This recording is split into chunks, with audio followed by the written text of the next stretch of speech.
Moi j'entends tout le monde. T'entends tout le monde, c'est le principal. Parlez dans votre micro, les gens, pour voir. Ouais, allô, salut. Allô. Non, Un, deux, toujours trois. rien. On t'entend pas, Pierre, Je mais t'entends peut-être pas. que tu nous entends. Moi je vous entends et vous avez des voix magnifiques, mais vous entendez pas mes Simone, on va compliments. casser mes lunettes, je ne vous entends pas. Il vous entend, vous avez des voix magnifiques. 30 secondes, Pierre. Est-ce que tu m'entends, eh oh. C'est là, tout le monde a dû la faire en début de podcast à chaque Même fois. pas, je crois que c'est une première. Vous vous rappelez Quand vous étiez enfant, votre émission de télé préférée? Vous vous amusez encore aux jeux vidéo, je parie. j'ai passé l'âge de ces conneries. Je te propose un voyage dans le temps. C'était là dans le temps, c'était un tube. Cela me rappelle un tas de souvenirs. Je suis trop vieux pour ces conneries, mon Là, j'entends plus personne. Tous ces moments se perdront. Il n'y a qu'un moyen de le savoir. Toujours pas. D'accord, faisons comme ça. La seule conclusion que je peux en tirer est que Nous ne sommes pas trop vieux pour ces conneries. Nous ne sommes pas trop vieux pour ces conneries. Tu penses. Moi j'ai pas entendu de Nous ne clic. sommes pas trop vieux pour ces conneries. Ouais. Bonjour à tous, bienvenue dans le 17e numéro d'On n'est pas trop vieux pour ces conneries. J'espère que vous vous portez bien depuis la dernière fois qui date un peu. D'ailleurs, je vous prie d'excuser le léger ralentissement de diffusion des épisodes. On est plutôt proche des 3 semaines d'écart que des 2 habituels. La faute à une grosse charrette perso et pro. Ce rythme-là devrait perdurer encore un peu, mais pour des raisons organisationnelles, sur lesquelles je reviendrai en fin d'émission. J'ai un truc super cool à vous annoncer, mais ça, ce sera tout à l'heure. On est parti pour plus d'1 heure de show. Ça va être un épisode un peu spécial puisqu'on ne va pas se contenter d'un sujet, mais de plusieurs. On va parler d'un gros paquet de jeux vidéo tout simplement cultes, ceux de LucasArts. Et pour évoquer cette entreprise et par là même une formidable époque du jeu vidéo, je suis accompagné par des gens de qualité comme à chaque fois, et je commence par saluer à Emmanuel alias Herbefoll. Bonjour. Comment ça va depuis la dernière fois? C'était Blade Runner. C'était il y a pas si longtemps que ça. C'est il y a pas longtemps, bah ça va bien. Tu Ça vas va bientôt bien. me quitter. Oui, je vais quitter la région, hein, je vais m'installer en province. Et c'est pour ça qu'on ne pourra pas faire le hommage collatéral sur Asimov tout de suite, mais ce n'est que partie Exactement. remise. Avec nous, il y a aussi David Julien. Sois le bienvenu. Bonjour à tous. Comment ça va? Eh ben, très bien, et très content d'être là. Mais écoute, c'est le Resterie Proc. Et qui, tu veux peut-être te présenter un petit peu, vu que t'es un nouveau à cette Ouais, table. bien sûr. Du coup, je suis un ancien pigiste de Geek le magazine, voilà, toujours journaliste actuellement pour le média l'ADN. Et puis voilà. Pour lequel tu essaies de trouver des titres d'articles toujours plus fous. on essaye de faire des compétitions de titres putaclic effectivement, mais mais on fait pas que ça. On fait quand même des sujets de fond très intéressants, très passionnants sur le numérique et l'innovation. Mais voilà, et donc avant d'avoir été avant de commencer ce taf, forcément j'étais chez Geek le Mag, donc voilà, LucasArts, tout ça, ça me parle bien, c'est mon enfance, ma jeunesse, et du coup je suis très content de parler de ce sujet-là, quoi. Tu es là pour une bonne raison. Et tu as aussi lancé il y a peu un nouveau podcast. Et effectivement, merci de me rappeler de faire ma propre promo. J'ai donc, préparé cette émission. Donc voilà, donc avec la bande de potes de Geek le Mag, justement, donc la plupart travaillent toujours là-bas. On a lancé Radiation au singulier, donc qu'on a intitulé le podcast de la post-culture. C'est jamais facile à dire au micro. Et donc le principe, c'est de partir d'une œuvre de pop culture. Là, le premier épisode, c'était sur j'ai déjà oublié. Non, c'est Westworld. Ça nous permet d'avoir une porte d'entrée sur une thématique plus large. Donc là, c'était les robots, les intelligences artificielles et la manière dont c'est traité à travers la pop culture, mais aussi ce que la science en a fait pour de vrai. Voilà. Et tu fais ça avec Sylvain, Virgile, et j'ai oublié le 4e numéro. Et Jean-Pierre Abidal. Et on salue tout ce petit monde. Voilà. Il y a aussi Marc qui est avec nous, Monsieur CloneWeb. Salut. Comment ça va? Ça va et toi? Très bien. Tu étais là pour le 2e numéro de l'émission, c'était il y a presque un an. Ouais, c'était il y a longtemps, c'était les ouais. Chevaliers du Zodiac. Et comme on le disait tout à l'heure en off, on s'était vu il y a pas très longtemps pour un hommage collatéral sur George Lucas. Absolument. Et c'était un très gros podcast de 6 heures. Et je sais pas si tu te rappelles, mais c'était pendant cet enregistrement qu'on se disait qu'on ferait bien une émission sur LucasArts avec le 4e numéro qu'on a aujourd'hui avec nous en liaison satellite. Salut Pierre. Salut. Comment ça va? Bien et vous? Mais écoute, pas mal, la liaison se porte bien, et comme tu es un ami de longue date et de Marc et de moi et aussi de DJ, je suis très content de t'avoir et je vais te demander de te présenter en quelques mots. Eh bien moi je suis un actuel de Geek le Mag, enfin maintenant c'est Geek Magazine, et puis un actuel aussi de l'écran fantastique. Et tu ponds des articles de qualité depuis X temps. Oui, depuis une petite douzaine d'années, quoi. Oui, tu es un vieux de la veille, ça y est. On peut dire ça, oui. Et je me dois de remercier chacun de vous d'avoir accepté mon invitation et de prévenir les auditeurs. Au vu de la longue liste de jeux qu'on va dérouler, il n'est pas impossible qu'on coupe cette émission en deux. On va voir comment ça se passe. Le disclaimer étant fait, on va s'y mettre, mais avant ça, petite musique d'ambiance.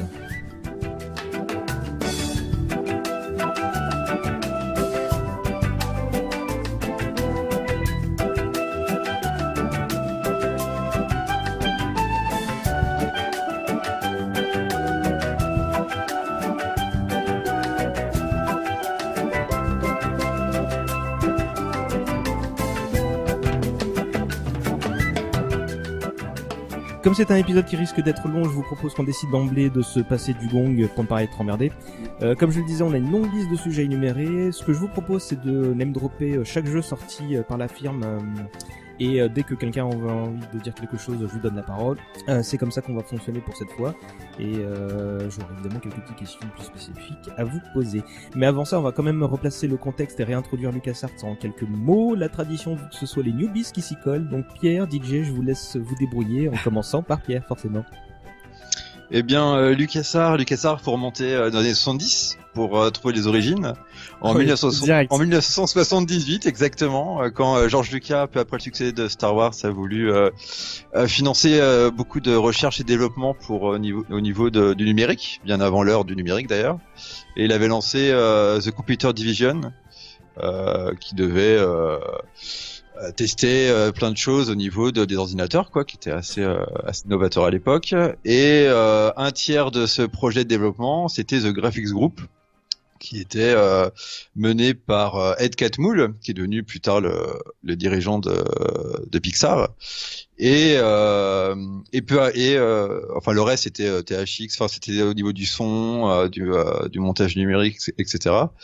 Et le Graphics Group en 1982 s'est divisé encore avec Lucasfilm Games, qui était dédié aux jeux vidéo. Et d'un côté, donc, ils ont commencé à développer leurs propres jeux vidéo, et pendant ce temps, du côté de ce qui est devenu Pixar, eux, ils développaient des ordinateurs, des logiciels d'animation, etc. Mais c'était vraiment divisé, quoi, puisque Lucasfilm Games était supervisé par Peter Langston, et ils ont vraiment commencé leur projet à part, dans un département à part.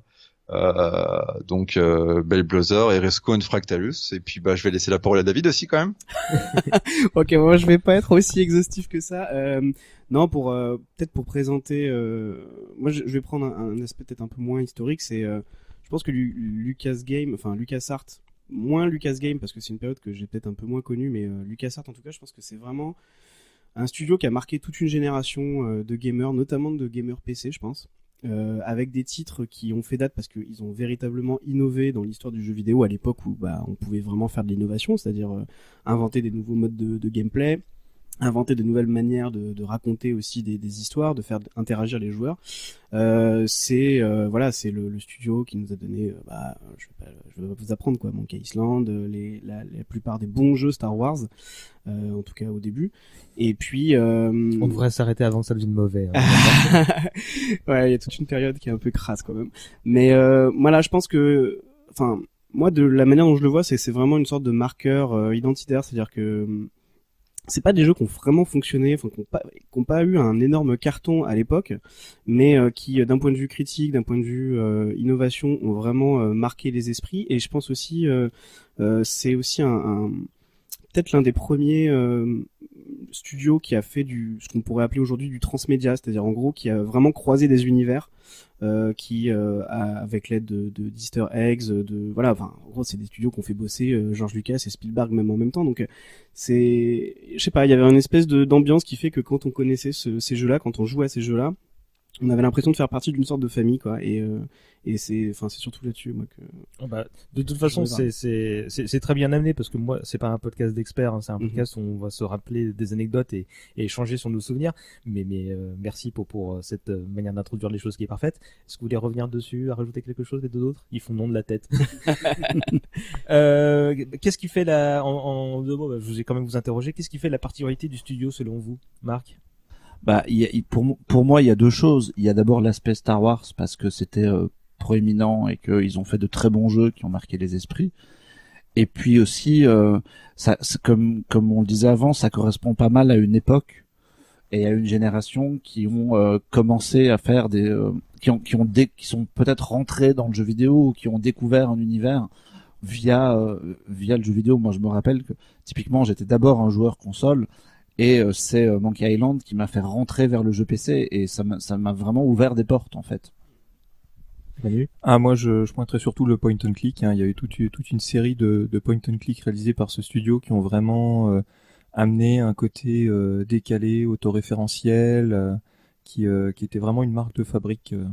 Votre premier jeu, vous vous souvenez ce que c'est? Le premier jeu LucasArts, Ouais. c'est Star Wars sur NES. D'accord. Qui était super dur et que j'ai relancé il y a quelques semaines et que j'arrive toujours pas à passer Tatooine. Comme quoi. David? Alors, le premier jeu que j'ai découvert, c'était chez un copain, parce que c'est toujours comme ça que ça se passe, hein. C'était un copain qui avait tous les jeux avant moi, et qui du coup me les prêtait après. Et je crois me souvenir que c'était Indiana Jones et la dernière croisade. Dernière croisade, d'accord. Manu? Moi, je pense que c'était une version CD de Day of the Tentacle, où donc il y avait de l'audio en plus dessus, et c'était un des tout premiers jeux que je faisais. J'avais fait 1 ou 2 point and click avant, et c'était le premier où en plus j'avais le son en plus d'avoir les sous-titres. Là. Moi, ça doit se jouer entre Indiana Jones et la dernière croisade ou le premier Monkey Island. Je n'ai pas vraiment de souvenir là-dedans. C'est un peu flou, mais c'est un des deux. Ouais. Moi, c'était Fate of Atlantis. Je crois que je venais de voir débarquer mon Pentium 75 et je jouais à ça. Pour moi, c'était le 4e épisode, hein, forcément. Hein. C'était génial. Avant d'entrer dans le listing des jeux, on peut peut-être présenter quelques figures importantes de la firme. Bon, il y a notamment 3-4 noms incontournables à citer et on va peut-être commencer par Ron Gilbert qui veut la main. Bah, Ron Gilbert, c'est d'abord le papa de Monkey Island, si je dis pas de bêtises. Et à partir de là, tout est dit, quoi. Parce que Monkey Island, c'était quand même le premier, en tout cas, moi, c'est vraiment un jeu hyper marquant pour moi. Et je sais qu'il a conduit les suites et qu'il a continué à travailler sur la franchise et sur d'autres. Mais moi, c'est vraiment Monkey Island qui m'a marqué pour l'humour, le côté décalé, pour des trucs absolument incroyables, des énigmes dont tout le monde se rappelle du concours de crachat, ce genre de trucs, ou même le concours de duel d'insultes, ce genre de détails. Donc le mec était très fort, quoi, et ça a vraiment marqué une époque. Manu? Ah, je saurais pas te si, non. Enfin, non, mais je pensais que t'avais. Non, je crois me souvenir que c'est lui qui a plus ou moins changé la manière dont les jeux d'aventure se faisaient à l'époque. Si je dis pas de bêtises, c'est-à-dire qu'en gros, il me semble que lui, il en avait ras-le-bol d'avoir des jeux qui se bloquaient, notamment si on faisait pas les énigmes dans le bon sens, si on ramassait pas le bon item au bon moment. Dans les vieux jeux d'aventure, on se retrouvait bloqué. Et il y avait aussi un problème, c'est que souvent les personnages pouvaient crever assez facilement. Et lui, je crois qu'il est arrivé avec le concept, enfin, il a fait un white paper carrément sur le sujet, en disant, voilà, si on veut garder vraiment des bons jeux d'aventure, il faut arrêter déjà de faire mourir les personnages. Ce que faisait Sierra en face. Sierra, effectivement, faisait ça. C'était un peu la firme concurrente de l'époque. Le nombre de fois où Gabriel Knight est mort chez moi. Ah, ouais, Gabriel Knight. Faut qu'on fasse un truc aussi là-dessus. Mais voilà, donc du coup, je pense qu'il a pas mal changé le game là-dessus. C'est-à-dire, il voulait pas que les personnages meurent, ou alors il fallait vraiment le chercher. Et il me semble aussi qu'il avait touché pas mal de trucs vraiment en termes de game design sur la manière dont on devait pointer les objets, utiliser les verbes pour faire des actions. Et je pense qu'il a pas mal fluidifié la manière dont on joue, quoi. Tu veux rajouter un truc, Pierre? Sur Ron Gilbert, bah. Oui. Ou tu peux enchaîner avec un autre si tu veux. Je crois que vous avez tout dit sur Ron Gilbert. C'est juste dommage que c'est fini sur un procès avec LucasArts, quoi. Je savais pas. Bah après Monkey Island 2, il a créé sa propre société qui faisait des jeux pour enfants et il a continué avec le système Scum qui était l'interface pour le système qui permet de choisir des verbes, etc. Et en fait, LucasArts était pas content, enfin le truc habituel quoi. Et donc ce qui fait qu'ils ont pu collaborer après Monkey Island 2, mais à part ça, non. Mais c'est son empreinte effectivement est restée sur toutes les années 90 quoi, jusqu'à Grim Fandango. Tu veux dire un mot sur les autres lurons du studio, genre Tim Schafer ou Dave Grossman? Ouais, Tim Schafer des années 90, mais avant, il y a quand même toute la période Lucasfilm Games où il y a David Fox qui pour moi est très important dans ce qui est devenu LucasArts dès le début, c'est-à-dire il a développé c'était le leader sur 4 des jeux des années 80, Rescue and Fractalus, le premier jeu ex aequo en 84, Labyrinthe en 86 qui était leur premier jeu d'aventure mais qui avait pas encore le coup des verbes, etc. Il a bossé sur Maniac Mansion avec Ron Gilbert aussi et Gary Winnick. Et puis enfin, il a fait Zack McCracken, qui était aussi très drôle, mais qui est un peu passé inaperçu maintenant. Enfin, on parle plus des Monkey Island, etc. Et il a vraiment dans ses jeux insufflé une drôlerie qu'on retrouve justement après qu'ont repris Ron Gilbert et Tim Schafer et toute la bande. Et il a aussi utilisé le fait que LucasArts avait pas le droit justement d'utiliser la licence Star Wars ou Indiana Jones jusqu'à la toute fin des années 80, début des années 90. Années, ouais. Voilà pour proposer des jeux qui étaient différents, même si lui c'était son rêve. Bon, on en reparlera quand on parlera des jeux. Mais vraiment c'est quelqu'un qu'on connaît peu, mais en plus qui est très très sympa et très accessible sur Twitter. Et c'est quelqu'un qui est très important dans l'histoire du studio. Mais bon, moi mon chouchou c'est Tim Schafer, mais je laisse quelqu'un d'autre en parler. Qui pour Tim Schafer? Ça te désigne, hein, toi. Non, Tim Schafer, en fait, c'est marrant. J'ai surtout appris à le connaître après sa période LucasArts, quand il a monté Double Fine Studios, c'est ça, ouais. Notamment avec le jeu Psychonaut, et où justement je me dis, mais ça me fait penser à quelque chose. J'ai l'impression de retrouver cet humour, ce truc. Qu'est-ce que c'est? Et voilà, du coup, je me suis rendu compte que c'était lui qui était derrière les plus grands jeux de LucasArts. Et je pense que, je connais pas trop l'implication qu'il a eu dans les jeux de manière très précise, mais j'ai l'impression qu'il était pour beaucoup de tout ce qui était qualité d'écriture et humour et univers. Et il faut se rappeler que les jeux, notamment les Monkey Island, moi je me souviens que c'était il y avait ce qu'on appelle beaucoup de bon gras, c'est-à-dire en gros il y avait le jeu, les mécaniques de jeu, les énigmes. Mais il y avait aussi énormément de petits détails, de petits trucs qui servaient absolument à rien, mais qui permettaient justement de construire l'univers. Et j'ai l'impression que il y est pour beaucoup quoi, finalement, d'avoir fait des espèces de jeux univers vraiment complets avec plein de petits détails.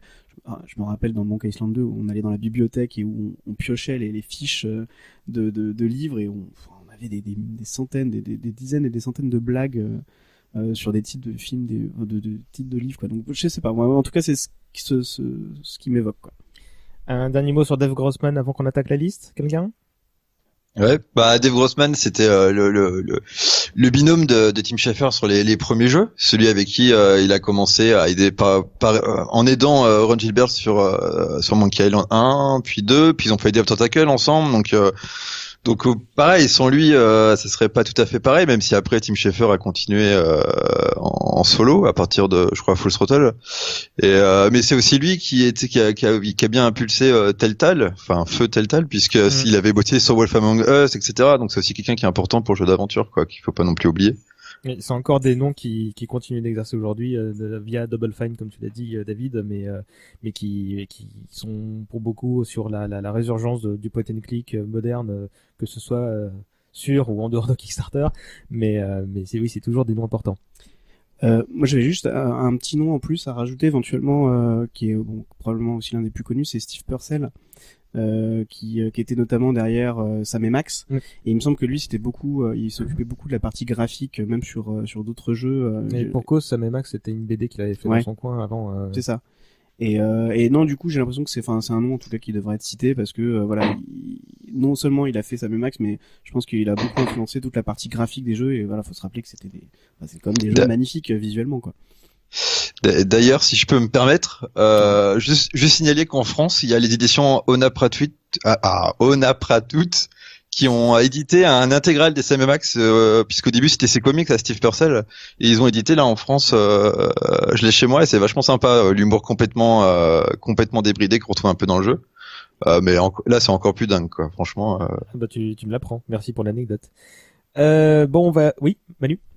Alors moi tous ces gens-là je les connais pas. Par contre je peux juste quand même citer les deux que j'ai en tête quand je pense au LucasArts, c'est Michael Land et Clint Bajakian qui bossaient sur toutes les musiques et les ambiances sonores, donc justement Monkey Island, tous ces trucs-là. On va attaquer le listing, je compte sur vous pour échanger entre vous car je suis loin d'avoir vos connaissances du studio et j'ai joué à beaucoup moins de trucs, notamment les tout premiers jeux dont je ne connais absolument rien. Donc je name drop et vous levez la main ou Pierre tu prends d'emblée la parole si tu as quelque chose à dire. Je vous invite à ce que pour les premiers on fasse vite parce que je pense que la majorité de vos souvenirs datent de l'époque Monkey Island et tout ça, enfin à partir de Magic Mansion quoi. Ball Blazers en 84. Bah, Ball Blazer, c'est impossible à jouer maintenant. Voilà. Là, je l'ai fait. J'ai retrouvé un Atari, je crois 5200 pour y jouer, mais impossible quoi. Voilà. Ouais, c'était une espèce de football moderne quoi. C'était Rocket League avant l'heure quoi, si tu veux, mais avec non, c'était très sympa pour l'époque vu les critiques, mais j'ai préféré l'autre là, Risco and Fractalus. Bah enchaîne, je t'en prie. Risco and Fractalus, c'est le jeu qui a été fait parce qu'ils avaient pas le droit de faire un jeu Star Wars. Ils avaient fait des documents de game design pour faire une première adaptation interne d'un jeu Star Wars et puis finalement ils ont pas eu le droit. Et c'est un jeu. La licence. Ouais, George Lucas, lui, il a eu la bonne idée de filer la licence à Bitmap Brothers, à Parker Brothers, etc. pour. C'était pas Atari. Pardon? J'ai peut-être une connerie. Il me semblait que c'était Atari aussi, oui. Oui, Atari, ils ont édité, Parker Brothers aussi, etc. D'accord. Et ils ont enchaîné, en fait, il y en a eu 5-6 éditeurs différents sur les années 80. Mais même LucasArts, de toute façon, a été édité par Electronic Arts, Activision et autres dans les années, jusqu'à Maniac Mansion. Et Risco and Fractalus, bon, il a vieilli, mais il y avait deux trucs notables. C'est déjà tout le visuel en fractal qui a été programmé en une nuit par Lauren Carpenter, qui était le mec qui avait fait l'effet Genesis dans Star Trek 2. Quand la planète Genesis là, elle est terraformée d'un coup. Je sais pas si vous vous rappelez du film Star Trek. C'est l'un des premiers effets spéciaux numériques. Voilà, et en fait, il avait réussi à reprogrammer un effet en fractal et tout sur une console quoi de salon de l'époque. Donc autant dire que c'était très et du incroyable. coup, ça donnait les premiers environnements aléatoires du jeu vidéo quoi, si je me trompe pas. Je sais pas si c'est ça que, comment dire, c'était une espèce de 3D, mais c'est vrai que je sais pas si c'était aléatoire ou pas, ou si c'était aléatoire ou pas. Mais c'était un effet. Bon voilà. Et puis non, il y a un truc qui est sympa dans le jeu vraiment, et c'est pour ça que je l'ai essayé sur un émulateur. C'est que en fait, le but du jeu, George Lucas, il voulait pas que ça. Non, c'est le programmeur qui voulait pas, il voulait que ce soit un jeu pacifique, donc sans tir, etc. Et le but du jeu, c'est de récupérer des gens sur une planète en pleine bataille extraterrestre. Et en fait, t'as un service de secours. Les pilotes qui sont écrasés, tu vas les chercher dans ton petit vaisseau, tu te poses et tu vois les mecs qui se ramènent dans ton vaisseau et puis hop tu redécolles, tu vas en chercher un autre. Sauf qu'en fait ils avaient rajouté un truc sympa. Je crois que c'était sur une idée de George Lucas, il me semble. C'était que des fois en fait, le mec qui s'était écrasé, c'était un extraterrestre et donc tu le savais pas.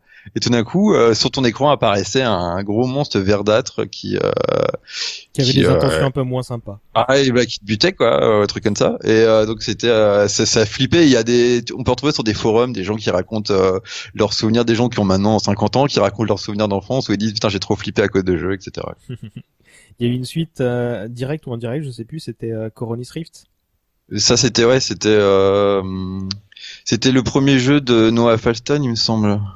Tu le dis. Non mais qui est lui aussi un grand des jeux vidéo, puisque je crois qu'en ce moment maintenant il est chef chez Microsoft ou Electronic Arts ou je sais pas quoi. C'était aussi un jeu en fractal, il me semble, comme The Eidolon aussi. Justement, j'allais y venir parce que là, Coronis Rift c'était 85, mais retour en 84 avec The Eidolon où là c'était une ambiance un peu plus fantasy si je dis pas de bêtises. Ouais, c'est exact. C'était plutôt fantasy. Et celui-là, j'ai pas eu l'occasion de le faire, mais son programmeur est très sympa. C'est tout ce que je peux dire. On sent le journaliste qui replace les sources de ses recherches. Il y avait plusieurs niveaux. Il fallait à chaque fois tuer un dragon pour aller au niveau suivant. C'était un FPS, hein, si je dis pas de bêtises. Donc c'était un Descent-like, non? On pourrait dire ça comme ça. Qui a plus ou moins donné un truc à la descente après plus tard, où on se baladait dans des couloirs en 3D comme ça. D'accord. Ouais, un peu le style, effectivement. 85, le premier jeu Star Wars, qui est en fait un premier jeu Empire Strike Back sur en arcade, donc un rail shooter. Bon, je sais pas si vous avez beaucoup de choses à dire parce que c'est en gros la reprise de la bataille de Hoth. Et on arrive à Labyrinthe. Et c'est toi, David, ou c'est Pierre qui en parlait? Avant, il y avait Habitat en 85. Habitat, oui, je l'ai oublié. Là, pour le coup, c'est important, quoi, parce que c'était le jeu. C'était le premier MMO de l'histoire, c'est le jeu pour lequel on a créé le mot avatar. Donc c'est le jeu pour lequel on a inventé le titre du plus gros succès de tous les temps au cinéma, je veux dire. C'était une série animée fort sympathique au demeurant. Oui. Aussi, ça, n'oublions pas.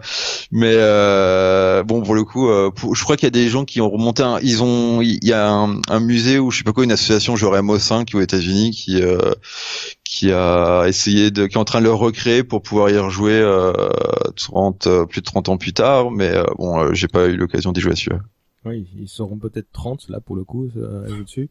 Mais effectivement, premier MMO, tentative de MMO de l'époque. En 2D, il me semble d'ailleurs, où on pouvait changer de tête. Il y avait une histoire comme ça, non? Ouais. Et c'est Exact. Habitat qui sert un peu de base graphique justement à Labyrinthe. Pierre? Non? Bah visiblement, ouais. Labyrinthe, quelqu'un? Non, c'est vrai que j'avoue, je crois que le jeu c'était l'un des premiers point and click du studio, et de ce que moi j'en ai appris parce que j'y ai pas joué, c'est lui qui a un peu instauré les deux types de gameplay qu'on avait, c'est-à-dire en gros il faut se balader dans un labyrinthe concrètement. Donc éviter les monstres, il fallait cliquer sur des trucs assez rapidement pour pas se faire rattraper par des monstres. Les niveaux étaient assez tortueux, et les énigmes avaient déjà les problèmes de l'époque, donc voilà, on crevait souvent. Si on faisait pas les choses dans le bon ordre, ça posait problème. Et je pense que voilà, en gros, il faisait pas forcément. Je sais pas s'il faisait mieux que les autres jeux à l'époque, mais en tout cas, ça avait l'avantage d'exploiter la sympathique. Je sais pas si on peut dire que c'est une licence, Labyrinthe. Film, qu'à partir du moment c'était une adaptation, c'était leur première adaptation. C'était aussi le premier jeu d'aventure de la firme et le premier qu'ils ont créé en arrivant au Skywalker Ranch en 86. Et pour la petite anecdote, moi j'ai noté que Douglas Adams avait participé au brainstorm du jeu, donc comme quoi. PHM Pegasus, j'ai rien dessus. Ah si, c'est une simulation de bataille navale à bord d'un truc. d'un bateau qui flotte sur l'eau, effectivement. Voilà. Oui, comme tous les bateaux. Qu'un autre, non, bon, on passe. Et bien, si, c'est quand même l'ancêtre de X-Wing, en fait. Si on retrace l'histoire des jeux de simulation de Lucasfilm Games et LucasArts, c'est en fait c'est cette série de jeux avec des bateaux qui ont inspiré Laurence Hollande pour faire les jeux de simulation d'aviation de la Seconde Guerre mondiale, qui après a fait X-Wing. Donc on lui doit quand même quelque chose à ce jeu, quoi. D'accord. Okay. Merci pour l'info. Et on enchaîne sur le premier gros morceau, Maniac Mansion. Donc le premier gros succès, quelqu'un qui s'y colle ici, ou on laisse Pierre faire? Moi j'y ai pas joué à l'époque, du coup je suis un peu coincé. Je me rappelle très bien d'avoir vu des screenshots dans un magazine quelconque, genre jeunesse, genre journal de Mickey du moment, rubrique jeux vidéo, mais ça va pas beaucoup plus loin. Ça m'avait perturbé à l'époque de se dire tiens, qu'est-ce que c'est que ça? C'était sorti sur NES, hein, si je dis pas de bêtises. Pierre, toi qui sais tout. Eh figure-toi que je l'ai fait justement sur NES la première fois, et c'est pas tout à fait la même version. Il y avait une polémique et tout parce que ils avaient censuré parce que c'était Nintendo. Il y avait pas mal de changements, mais moi c'était mon premier jeu d'aventure était sur NES au pad, quoi. C'était pratique. Tu veux peut-être pitcher l'histoire en 2 mots, Pierre? Oui, il y a une météorite qui s'écrase près d'un manoir, et il y a une jeune fille qui se fait enlever par le locataire, enfin le propriétaire, par le docteur du manoir, et en fait parce qu'en fait ils se sont fait manipulé par un extraterrestre qui arrivait avec la comète. Et puis donc il faut choisir entre 3 personnages parmi plusieurs qui ont chacun leur capacité. Ça c'était très fort aussi. Ont chacun leur propre histoire et capacité. Donc selon les personnages qu'on prend, on n'a pas tapé la même aventure pour aller sauver. Je crois que c'était Sandy qu'il fallait sauver. Dans le manoir, il y avait toute une famille de barjots qu'il fallait éviter. Moi je flippais trop à l'époque, mais j'avais quand même 7-8 ans. Il fallait éviter certains personnages. Il y avait la tentacule pourpre et la tentacule verte qui était gentille, elle, qu'il fallait trouver. C'était un jeu qui avait une vraie ambiance, mais moi j'y ai joué sur NES, donc c'était pas la vraie version. J'ai joué que la version PC que quand elle était intégrée dans Day of Tentacle, donc j'ai joué bien plus tard à celle-là. Et c'est le premier jeu de la firme qui utilise le moteur Scum, donc qui est la marque de fabrique de tout ce qui va suivre. Scum pour Script Creation Unity for Maniac Mansion, justement. Donc c'est un moteur développé en interne qui fera les beaux jours de la firme. C'était aussi un risque pour Lucasfilm Games, parce que c'était le premier jeu qu'ils ont édité, ils ont développé et édité eux-mêmes, quoi. Jusqu'à maintenant, ils développaient pour les autres. Et là, c'était une licence originale qu'ils avaient confiée à d'autres. Et bien leur a pris. Non, une licence originale qu'ils éditaient eux-mêmes. Voilà. Et je sais pas si vous savez, mais il y a eu une adaptation en série télé qui a quand même fait 3 saisons, qui a rien à voir avec le Schmilblick. J'ai vu des extraits, ça a vraiment rien à voir. Hein. Je crois que c'est plus un espèce de soap un peu débile. J'ai juste vu passer qu'il y avait une adaptation, j'ai absolument rien vu. Les années 80. Je passe volontairement sur la version arcade qui se retrouve aussi sur NES de Star Wars, à moins que vous ayez quelque chose à dire dessus. Sinon, Strike Fleet en 87, toujours un jeu de stratégie. Ça dit quelque chose à quelqu'un? Non. C'était un jeu de stratégie qui est assez binaire. Hein. En gros, on incarne soit l'US Navy, soit la Royal Navy, et on affronte soit l'Argentine, soit l'URSS, soit l'Iran. Voilà. À les années 80. Ouais. 88, Battle Hawks 1942. Pierre. Ah bah là ça devient sérieux là, puisque c'est Laurent Solan qui rejoint Lucasfilm Games. Enfin, même si c'était un peu une bande à part dans la société, et qui commence à faire des simulations d'aviation, quoi, de la Seconde Guerre mondiale. Donc là, c'était vraiment le début pour la saga X-Wing que la même équipe va faire un peu quelques années plus tard, quoi. D'accord. Par contre, le jeu a vieilli, je peux vous le dire, puisque j'ai joué, et il a 30 ans. Il a 30 ans. Il y a quelques jours, il a eu 30 ans, et mais ça se voit. Et donc ouais, c'était la reprise des batailles de la guerre du Pacifique, comme Midway à bord d'un chasseur ou d'un bombardier, ce que d'après mes notes. Et la même année, et là un morceau assez intéressant aussi, c'est toi Marc qui en parlait, Zach McCracken and the Alien Mindbenders. Ah non, c'est pas C'est moi pas toi. qui en parlais. Non, vraiment pas. C'est toi, Pierre. Je crois que c'était moi. Mais après toi. Eh bah là pour le coup c'est un jeu que je conseille encore. J'y ai rejoué l'année dernière ou il y a 2 ans, et c'est vraiment comme Maniac Mansion. C'est le jeu entre Maniac Mansion, Loom et Secret of Monkey Island. C'est un jeu d'aventure en scum. C'est hyper délirant. Si vous pouvez trouver la jaquette du jeu sur le web, c'est un mec en chemise qui a une baguette de pain dans une main et un petit aquarium avec un poisson. C'est vraiment délirant, et d'ailleurs il y a le David Fox qui allait faire une conférence en Italie le mois dernier pour parler de LucasArts, etc. Et il y a des Italiens qui ont carrément fait un court-métrage cette année du jeu en hommage, quoi. Donc quand même c'est un jeu qui a marqué pas mal de joueurs, quoi. Et il me semble. Et il est disponible sur Steam depuis cette semaine. Il n'y a pas une histoire comme quoi il aurait influencé la création des X-Files? Je dis peut-être une connerie, mais parce qu'il me semble que c'était un peu le même genre d'histoire avec un journaliste qui enquête sur des trucs paranormaux, et j'ai l'impression que c'est un peu le. Bah, il y a un peu ça, mais est-ce que ça a influencé X-Files? Je sais pas. Je sais pas, mais j'ai cru entendre ça quelque part. Je sais pas, on va appeler Chris Carter pour lui demander. Il répond jamais. Hein. Troisième jeu Scum avec 2 versions, une version 16 couleurs puis une autre en 256 couleurs. Et là on arrive sur Indiana Jones et la dernière croisade. Ah bah voilà. Vas-y Mali. Oui, ça je m'en souviens de celui-là. Ce dont je me souviens particulièrement, c'est pour les épreuves finales où il faut cliquer sur le bon pixel pour réussir le truc, sinon on meurt. J'ai jamais réussi à le finir, moi, c'est horrible.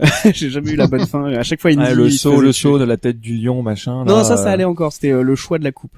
Ça, le choix de la coupe. J'ai jamais réussi à choper la bonne coupe. Ça me revient. Moi, je me souviens alors, j'ai joué à peu près au même moment que Fate of Atlantis qui arrive après, mais j'étais surpris que sur PC c'était en français. En fait, je crois que c'était un des premiers jeux casu que je faisais pour l'époque et où tout était en français. Et j'étais très content parce que je comprenais tout. Et bon, moi, je parlerai un peu plus de Fate of Atlantis. Pierre, t'as un truc à raconter, toi? Sur celui-là, oui, bah, je me souviens surtout qu'il était très bien parce qu'avant je connaissais l'autre version qui était le jeu d'action qui est vraiment pourri, qu'ils avaient fait qu'ils avaient fait à l'époque, qui était insupportable, dur, enfin vraiment c'était vraiment non, celui-là il est vraiment super, mais là pour le coup c'était un trio enfin c'était une équipe de malades parce qu'il y avait Ron Gilbert, David Falk, Noel Falstein, Steve Purcell qui était aussi dans l'équipe d'illustrateurs. C'était une dream team et c'est vraiment le premier enfin pour moi c'est un des premiers jeux à licence qui est vraiment respectueux du film, quoi. C'est une bonne adaptation du film, quoi. Oui, parce qu'en plus ils ont accès au script quand il était en tournage et donc le jeu répond à quelques petites choses quelques petites questions auxquelles on peut se poser, c'est-à-dire comment Indy et son père réussissent à quitter l'Allemagne après les autodafés. Ils doivent passer par des checkpoints et à chaque fois il y a une épreuve différente où il fallait soit se taper un Allemand, soit le convaincre de passer ou se faire passer pour un officier supérieur. Et genre si tu fais signer ton carnet par Hitler, bah, en fait il te laisse passer parce que bah, t'as une dédicace. Donc ah oui, je me rappelle. Moi il y a un souvenir vraiment qui est très prégnant sur ce jeu-là, c'est que alors ce sera moins le cas après, mais c'est vraiment des jeux où on jouait en famille en fait. Et je trouvais que c'était assez génial, c'est-à-dire que il y avait pas besoin. Finalement, il y en avait un qui tenait la souris et qui faisait les actions, mais ça nécessitait souvent une réflexion globale et familiale pour essayer de trouver la bonne solution, parce que tout seul, c'était vraiment très difficile quand t'avais 9-10 ans. Et que tu jouais à ces jeux-là, tu t'arrachais les cheveux. Et du coup, je me rappelle vraiment, voilà, on avait installé le PC dans la cave et on avait, voilà, tous les membres de la famille derrière le PC en train de jouer ensemble. Et je trouve que y a plus trop ce feeling dans les jeux. Enfin, c'est difficile de retrouver ce truc-là maintenant actuellement, mais voilà, c'était une façon de jouer quoi qui me plaisait bien, tu vois. Ouais, des gens qui disaient non, clique là-dessus, clique là-dessus. En matière d'anecdotes perso aussi, moi je me rappelle d'un truc, c'est que il y avait une ou deux énigmes, notamment une à Venise qui était basée sur la couleur. Or, à l'époque, mes parents avaient acheté un PC portable et dans les années 90, les écrans couleurs sur les PC portables c'était cher. Et moi j'y ai joué en niveau de gris. J'y ai joué en noir et blanc en fait. Et ça revient aussi sur Monkey Island où parfois il y a des petites choses où il faut cliquer sur, comme on le disait, sur un pixel précis. Mais en niveau de gris, tu vois pas en fait parce que la couleur est uniformisée. Il y a pas cette nuance là. Et je me rappelle avoir bien galéré sur c'était une énigme, je sais pas si quelqu'un se souvient, qui était dans les égouts à Venise. Il fallait aller récupérer une bouteille d'eau, la casser sur un mur, ça faisait de la boue, et puis on pouvait de là la bougie dans le mur ou le flambeau dans le mur devenait ouvrait une porte en fait, mais il fallait désolidariser la terre du mur et impossible à faire en noir et blanc puisqu'on le voyait pas. Donc j'ai demandé à un pote qui m'a expliqué blabla et à l'aveugle quoi. C'était juste avant l'histoire du bouclier qu'il fallait gratter pour avoir les symboles. Oui, c'est juste avant ça, exactement. Il y avait le crochet aussi qu'il fallait mettre sur un bouchon et le donner un coup de fouet. Et là, t'avais la musique d'Indiana Jones. Dès que tu mettais un coup de fouet, et plof, t'avais un pont qui se créait ou je sais plus trop. Mais il me semble que, enfin, pour vraiment, je trouve que on se torturait vraiment. C'était dur. C'était vraiment dur. Des jeux durs. Déjà, on errait dans des espèces de labyrinthes. Il fallait faire des plans à la main, utiliser des feuilles, des papiers, des crayons pour vraiment se souvenir de là où on devait aller. Et puis les énigmes, c'était vraiment quelque chose de, enfin, voilà, je pense qu'aujourd'hui tu pourrais plus faire des jeux avec des énigmes aussi compliquées, c'est plus possible, c'est trop frustrant. Puis moi je me souviens qu'à l'époque, enfin là c'est rétrospectif, mais le fait que cette difficulté là, ce type de jeu était parfait pour des adaptations parce que là pour le coup t'avais totalement eu l'occasion de voir le film avant, mais tu t'en foutais parce que c'est ce que t'avais envie de réussir, c'est justement les énigmes qui sont pas celles du film qui apportent une surcouche de scénario, et c'était vraiment là la plus-value du jeu. Et je crois que j'avais cru comprendre que Lucas avait demandé à ce que les énigmes soient particulièrement retorses et que les labyrinthes soient aussi très difficiles parce qu'il avait mis en place la fameuse hotline de LucasArts et ça permettait de rapporter du flouze quoi, parce que les joueurs perdus appelaient la hotline pour demander des conseils et du coup c'était payant. On reconnaît bien là le businessman. Il y a aussi un truc intéressant dans ce jeu-là, c'était le livret de jeu qui reproduisait le journal d'Henry Jones dans lequel on trouvait, alors je sais plus comment ça se faisait, mais le code de déverrouillage du jeu, C'était là-dessus qu'on le trouvait, quoi, pour pouvoir jouer. Ouais, c'était aussi, alors je sais pas si on peut dire ça dans un podcast public, mais c'était aussi les débuts des premiers jeux qu'on piratait, puisque moi je me rappelle très bien que ce jeu m'a été filé par un pote, parce qu'on pouvait les copier en fait à loisir, sauf qu'il fallait scanner et que du coup on passait par une photocopieuse et on allait photographier page par page ce code qu'il fallait être déverrouillé. Et plus tard dans Monkey Island, il y avait le même délire avec une roue en carton où il fallait assembler des visages pour refaire une figure et ensuite la reproduire à l'écran. Et j'ai toujours une version bootleg de cette roue basée sur des photocopies et un bricolage maison qui est chez moi dans un carton. Elle est juste devant moi là. elle est juste devant. Mais une version bootleg aussi? Non, moi j'ai toujours gardé mes jeux d'époque, donc j'ai encore tous les guides et tout ce qui était dans les boîtes quoi. Donc j'ai les petits trous là. Tu peux garder ça très précieusement, à mon avis, ça va. Ah bah oui, mais enfin, quand je dis que je l'ai gardé, c'est surtout que je suis allé dans le garage de ma grand-mère et là, je fais oh miracle et puis il y avait tout là. À propos de piratage, vous savez comment Tim Schafer il a été engagé chez Lucasfilm Games à l'époque? Non, vas-y. Il a rencontré David Fox et là il lui a parlé de son jeu en disant oh là là. Non, il a parlé du jeu qui s'appelait Ball Blazer, donc le premier jeu de Lucasfilm Games. Il a dit c'est un jeu super et tout, j'adore Ball Blaster, je crois qu'il l'a appelé comme ça, Ball Blaster. En fait, c'était à l'époque, il y avait je sais ce que tu vas dire. Le jeu avait été il avait changé de maison d'édition, c'était d'abord Activision je crois, et après c'était passé à Epix ou un truc comme ça, ou alors c'était Atari et puis il y a eu le crash et puis c'était passé à Epix. Et entre-temps, il y a quelqu'un qui avait mis sur les réseaux de l'époque qui avait mis les versions piratées des deux premiers jeux, Rescue Fractalus et Ball Blazer, sauf que ça s'appelait c'était une ancienne version du jeu là, qui avait un autre nom, qui je crois que c'était Ball Blaster. Et donc il a cité Ball Blaster et donc il s'est fait griller qu'il avait en fait piraté le jeu, qu'il était en train d'encenser, ce qui l'a pas du tout empêché d'être recruté par LucasArts.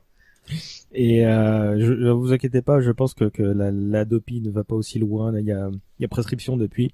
Et puis surtout, moi, j'ai dû les racheter en plus entre temps, genre 45 fois en CD, puis sur Steam. Donc du coup, c'est bon quoi. Ça va, t'as payé ton tribut. Moi, je veux juste rajouter un petit truc sur cette histoire de boîtes et de bootleg qu'on avait dans les boîtes de jeux, c'est que à l'époque finalement, on s'en souvient peut-être pas, mais il y avait vraiment c'était vraiment des petits éléments qui nous permettaient de rentrer dans l'univers du jeu.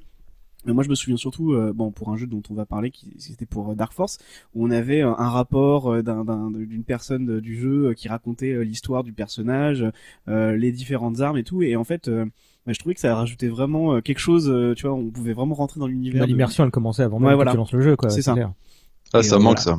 Ouais et les grosses boîtes en carton. Je crois qu'il y a que Blizzard qui fait ça pour ses grosses pour ses prods où tu vois que le livret est super bien ficelé, mais j'ai pas d'autres exemples en tête. Il faut savoir que Spielberg a adoré, ce qui le motivera quelques années plus tard pour faire un jeu lui-même à partir d'un de ses scripts, on va y venir. Succès commercial inédit pour la firme, ce qui la lance officiellement. Pipe Mania en 89, un jeu de puzzle avec des tuyaux de plomberie, ça vous parle? Pas doué, mais génial. Ah, forcément, ça part qu'à quelqu'un et c'est toi. Vas-y. Si, tout le monde le connaît parce que c'est devenu même un mini-jeu, je crois que c'était dans BioShock où il y avait un mini-jeu similaire. Je suis pas sûr que c'est BioShock, mais je crois. Où, en fait, t'as un écran où t'as des tuyaux, t'as une arrivée, une sortie, sur l'écran pour le liquide quoi, pour l'eau, et puis il faut placer des tuyaux qu'on te file au hasard un peu comme dans Tetris pour réussir à faire un espèce de système de réseau et l'eau, au bout de quelques secondes l'eau est envoyée, donc il faut se dépêcher. Vous voyez pas du tout ce que je fais avec la main, mais je suis en train de vous faire tout le plan. Moi j'ai joué soit à ce truc là, soit un clone de, mais ouais. Aujourd'hui, ça fait vraiment jeu pour smartphone, la manière. Ah ouais, c'est clair. Mais pour le coup, c'était un des premiers jeux qu'ils ont non pas développé, mais édité. C'est pas eux qui l'ont fait, mais ils ont supervisé et ils ont édité à leur nom. Je crois que c'était en Europe ou aux États-Unis, je sais plus, un des deux en tout cas. Ok. 89 toujours, Their Finest Hour, The Battle of Britain. C'est un autre simulateur de vol après Battle Hawks. Je pense qu'on peut avancer, sauf si... On sent qu'ils avaient vraiment envie de faire du X-Wing, non? C'est ça? Ah ouais, ils pouvaient pas le faire encore. Et 90, le quatrième jeu Scum par un certain Brian Moriarty. Tu vois de quoi je veux parler, Pierre? Loom, génial. Là, pour le coup, aussi, c'est un jeu à conseiller à tout le monde, même s'il mériterait une petite édition remastered pour les graphismes, mais il est court, il est je crois si dans mes souvenirs, je crois qu'il n'y a pas de dialogue ou presque. C'est surtout basé sur le son, la musique en fait, un peu comme les séquences de Ocarina of Time avec l'Ocarina. En fait, il faut faire les puzzles sont à base de musique et c'est vraiment un jeu spécial quoi, surtout pour l'époque.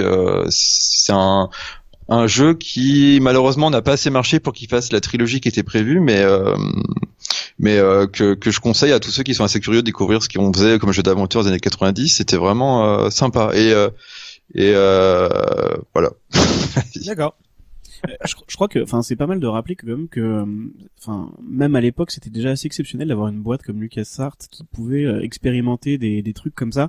Ils avaient pas trop besoin de s'en faire au niveau financier, je pense, et ils avaient réussi à réunir une équipe créative telle que, bah, les mecs ils s'amusaient quoi. Finalement, ils faisaient vraiment de l'expérimentation et je pense que c'est quelque chose qu'on retrouvera pas vraiment dans les autres, enfin, dans l'histoire du jeu vidéo quoi. Mais George Lucas leur a dit à l'époque, au tout début, dans la 82, il leur avait dit donc pas de Star Wars et tout ça, pas de licence, et vous existez tant que vous faites des bénéfices, quoi. C'était la règle. Donc vous êtes libre de faire ce que vous voulez tant que ça marche. Donc heureusement, ils ont enchaîné avec Maniac Mansion, puis Indiana Jones, tout ça.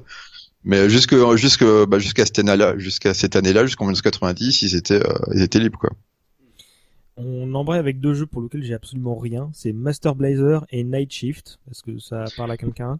Master Blazer, suite de Ball Blazer, rien à dire dessus. Par contre, Night Shift, c'est sympa parce que c'est un espèce de jeu d'action-aventure où en fait, c'est comme si on était les dirigeants de Kenner qui font les figurines de Star Wars. Et en fait, il fallait, c'était comme un espèce de puzzle game où il fallait mettre les bonnes têtes. Enfin, il fallait que la ligne de production elle marche bien. C'était un petit jeu mineur, mais sympathique et justement, comme tu disais tout à l'heure, qui marcherait bien, tu sais, sur smartphone ou autre, quoi. C'est typiquement le genre de jeu, quoi. D'accord. Et là, on va passer la parole soit à Marc, soit à Manu, parce que c'est c'est leur moment. C'est Secret of Monkey Island en 90. Ah, alors ça, ouais, c'est, enfin surtout moi je l'ai en plus j'ai refait cette année parce que comme ils sont en HD depuis quelques mois avec ma copine, on se fait quand on en a ras le bol de se faire des épisodes de séries télé, on se fait un bout d'un point and click parce que comme tu le disais, quand t'étais gamin ça se faisait bien en famille et je pense que même aujourd'hui encore c'est des choses que tu peux partager assez facilement. Et alors Monkey Island, alors on peut peut-être parler de l'intrigue tout simplement. Vas-y. Où on incarne, donc c'est un point and click, on incarne Guybrush Threepwood qui est une espèce de jeune apprenti pirate qui se rêve de devenir grand pirate et qui va se retrouver embarqué à la recherche du secret de l'île des singes avec l'incontournable pirate fantôme le Chuck et la gouverneure Hélène. Tu as la parole aussi pour une bonne raison. Tu sais de quel roman s'est inspiré ce jeu? Oui, il est directement inspiré de ça. Oui, bah j'y avais pas pensé en fait. Je t'avoue que j'ai jamais fait le lien entre les deux, alors que autant le pompage cinématographique de Disney, je l'ai vu de manière extrêmement flagrante. Je suppose que tu veux parler sur des mers plus ignorées de Tim Powers. Tout à fait, oui. C'est vrai que oui, bah maintenant que tu le dis, c'est vrai que c'était évident. Et le truc qui était là devant moi, devant mes yeux pendant des décennies, je l'ai jamais vu. C'est avoué, hein, c'est pas du tout une supputation. Hein. Non, puis maintenant que tu le dis, effectivement, c'est vraiment flagrant. C'est également inspiré de l'attraction Pirates of the Caribbean, parce que le film n'existait pas à l'époque. Mais effectivement, c'est les deux inspirations majeures. Et il y a Orson Scott Card qui a écrit quelques dialogues pour le jeu apparemment. Marc, Pierre? Monkey Island, moi, c'est un de mes jeux préférés, toute époque confondue, hein. J'adore le truc, je l'ai fait 1000 fois. Je connais probablement, en tout cas, le début sur l'île de Melee, je dois le connaître absolument par cœur. Je suis vraiment dingue du truc parce que c'était à l'époque, c'était à la fois la découverte du point and click avec Indiana Jones à peu près en parallèle, hein. C'était à peu près la même époque. Et puis, c'était drôle, c'était bien écrit, c'était bien fait. Il y avait de la musique, il y avait un gros taf, et puis on parlait, tu citais à demi-mot Pirates des Caraïbes, le film de Disney, mais il y a un autre film de pirates qui a été complètement pompé sur Monkey Island, c'est L'île aux pirates de Ronnie Harlin. Ah, c'est clair. Quand on regarde le pitch, c'est Monkey Island en version sérieuse, quoi, à peu près. Donc, c'est un peu dans le même esprit. Donc pour moi, c'est vraiment un tournant dans l'histoire du jeu vidéo, ce truc-là.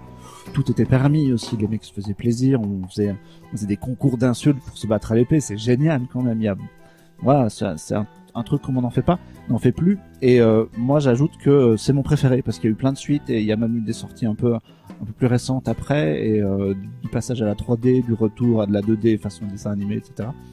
Et moi, je trouve que le premier reste complètement inégalé. Tu y jouais tout seul ou en famille aussi? Ah, moi, je jouais tout seul à ça. J'ai toujours joué tout seul à ça. Et en noir et blanc, donc. Ouais, je crois que j'ai joué j'ai découvert la couleur à partir du deuxième. Mais ouais, j'ai joué au premier en noir et blanc. Et du coup, c'était très étrange ce passage à la couleur parce que tu t'imagines des trucs dans ta tête. Tu fais, mais non, il est pas. Ah si, il est blond. Ok. Très bien. Bah ok, il est blond. Alors moi, j'avais pas du tout imaginé ça, mais ok. T'avais la musique quand même? Ah oui, bien sûr. Non, c'était vraiment juste les couleurs en fait. Parce que ce thème reggae, qui réinterprète un petit peu l'imaginaire pirate, je pense qu'on a tout de suite les notes qui me viennent en tête. Pierre, t'as un truc à rajouter dessus? Exactement pareil que Marc, sauf que peut-être que j'ai préféré le 2, et c'est surtout, ce jeu est marquant dans l'histoire de LucasArts, parce que c'était le dernier de Lucasfilm Games, sous ce nom-là, puisqu'ils sont passés... toutes mes notes, c'est parfait. Ils sont passés juste après à LucasArts, même si ça a duré 3 ans où c'était un peu bizarre leur organisation, où LucasArts a été en même temps tout, y compris Industrial Light and Magic et tout, mais je crois que c'est à 92 que c'est devenu vraiment LucasArts que pour les jeux, et c'est vraiment le début de l'âge d'or, quoi, pour la société, quoi, la décennie de fou, que ce soit pour les jeux d'aventure ou pour les jeux à licence, à quelques exceptions près. C'était vraiment, pour moi ça marque le début avec Loom de cette période géniale où j'ai fait tous les jeux à peu près de LucasArts jusqu'en 99, quoi. Je voulais juste indiquer que c'était l'un des tout premiers jeux vidéo que j'ai vu en fait, parce que même si j'ai joué à Indiana Jones et la dernière croisade, j'y ai joué après celui-là, et celui-là je l'ai découvert chez un copain, ce fameux copain qui avait tous les jeux avant moi, et c'était l'une des scènes finales, ce qui se passe sur le bateau dans un lac de lave, et il m'avait dit waouh, regarde, c'est génial, en plus il y a des références à Star Wars et tout, et je crois que c'est vraiment c'est l'un des premiers trucs qui ma porte d'entrée, ouais, dans pour ce qui est de la culture geek, quoi, finalement, en me disant waouh, attends, c'est quoi ce truc, c'est ouf, j'ai jamais vu des graphismes comme ça, ça a l'air taré, ça c'est une histoire de pirate mais il y a des références à Star Wars, qu'est-ce qui se passe, je comprends pas, et ouais, je pense que ça m'a un peu retourné le cerveau, et j'y ai joué un peu plus après du coup, après coup, mais je crois que ça avait été c'est vraiment un souvenir flash de jeux vidéo, l'un des premiers trucs de jeux vidéo que j'avais vu, quoi. Et alors, justement, je rebondis sur ce que tu dis sur les références. C'était un jeu qui était extrêmement référentiel à l'univers extérieur, mais aussi à l'univers interne de LucasArts, puisqu'on croisait dans le bar, on croisait un personnage qui vous vendait le jeu Loom, qui vous expliquait l'intérêt du système. Il y avait de la petite pub aussi pour la mécanique, parce qu'il se vantait à l'époque, c'était le système, je sais plus, c'est iMuse ou iMusic, un truc comme ça, qui faisait évoluer la musique en fonction des scènes. Ça, c'est à partir du 2, ça. Ils avaient leur fierté sur leur propre technologie qui plaçait un petit peu dedans. Et puis c'était extrêmement décalé, t'avais des anachronismes, tu avais beaucoup de dialogues qui ne servaient strictement à rien pour faire avancer la trick, qui étaient juste là pour pouvoir dire des choses, avec même des fois où tu prenais le joueur à contre-pied parce qu'on te proposait des réponses, et où finalement tu dis il va pas oser dire ça. Bon allez, je clique quand même pour essayer de voir s'il ose, et non, effectivement il ose pas, en fait il dit autre chose que ce qu'on se propose au joueur, parce que le personnage n'ose pas dire ça. Donc il y avait vraiment je crois que c'était l'un des rares jeux qui cassait le quatrième mur, en fait, qui vraiment avait cette possibilité de s'adresser directement aux joueurs. Mais ça, c'est vraiment, ça a été, on l'a retrouvé après sur tous les jeux LucasArts, c'est-à-dire c'est un humour un peu méta comme ça, qui permettait, voilà, comme je disais, d'avoir l'impression de faire partie pas d'un groupe, mais d'une sorte de grande famille où on s'adressait à nous, on nous prenait pas pour des cons. On est un peu au théâtre, en fait, hein. C'est ça. Il y a les apartés des personnages qui s'adressent au public. Et ouais, du coup, ouais, c'est vrai que je pense que c'est vraiment ce qui a permis en termes d'écriture de faire connaître ce jeu, et la réputation qu'il a. On a commencé à empiéter sur le 2, donc LeChuck Revenge, qui sort seulement un an après. Donc toujours la même formule, avec cette fois 3 actes, et comme tu l'as dit Manu, le système iMuse qui permet à la musique de s'adapter aux actions du personnage, et on a une grosse fin ouverte là-dessus, avec toujours des questions qui se posent, si vous voulez revenir dessus. Ouais, c'est vrai que du coup, sans spoiler, mais bon, il y a peut-être prescription, c'est le jeu où on finit dans un espèce de décor. on a l'impression d'être passé vraiment de l'autre côté du miroir, c'est-à-dire pendant tout le premier jeu et le deuxième jeu, on a l'impression, mis à part quelques anachronismes, qu'on est dans un univers de pirates, et là on se retrouve dans des couloirs bizarres, des trucs en béton, la fin est très étrange avec le Chuck qui révèle qu'il est notre frère, nos parents, on retrouve nos parents qui, d'ailleurs il y a entre parenthèses la fameuse scène, et même au milieu du jeu, il y a la fameuse scène où les squelettes de nos parents viennent nous parler et chantent pour nous donner une réponse à une énigme qui sera plus tard, et je trouvais que cette scène-là m'avait totalement retourné le cerveau, quoi.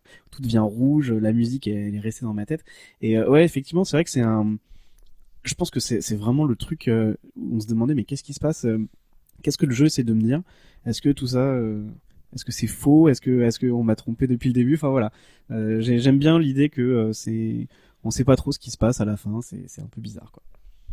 Pierre, Manu, l'un de vous? Bah, on a effectivement la sensation que les gens qui ont développé le jeu se sont dit quel est le point le plus loin qu'on puisse atteindre en fait en faisant notre jeu. Où est-ce qu'on peut aller là où personne nous attend, et qu'est-ce qu'on n'a pas osé faire et qu'on va oser faire. Et effectivement, bah, ils le font. Tu rajoutes un truc, Pierre?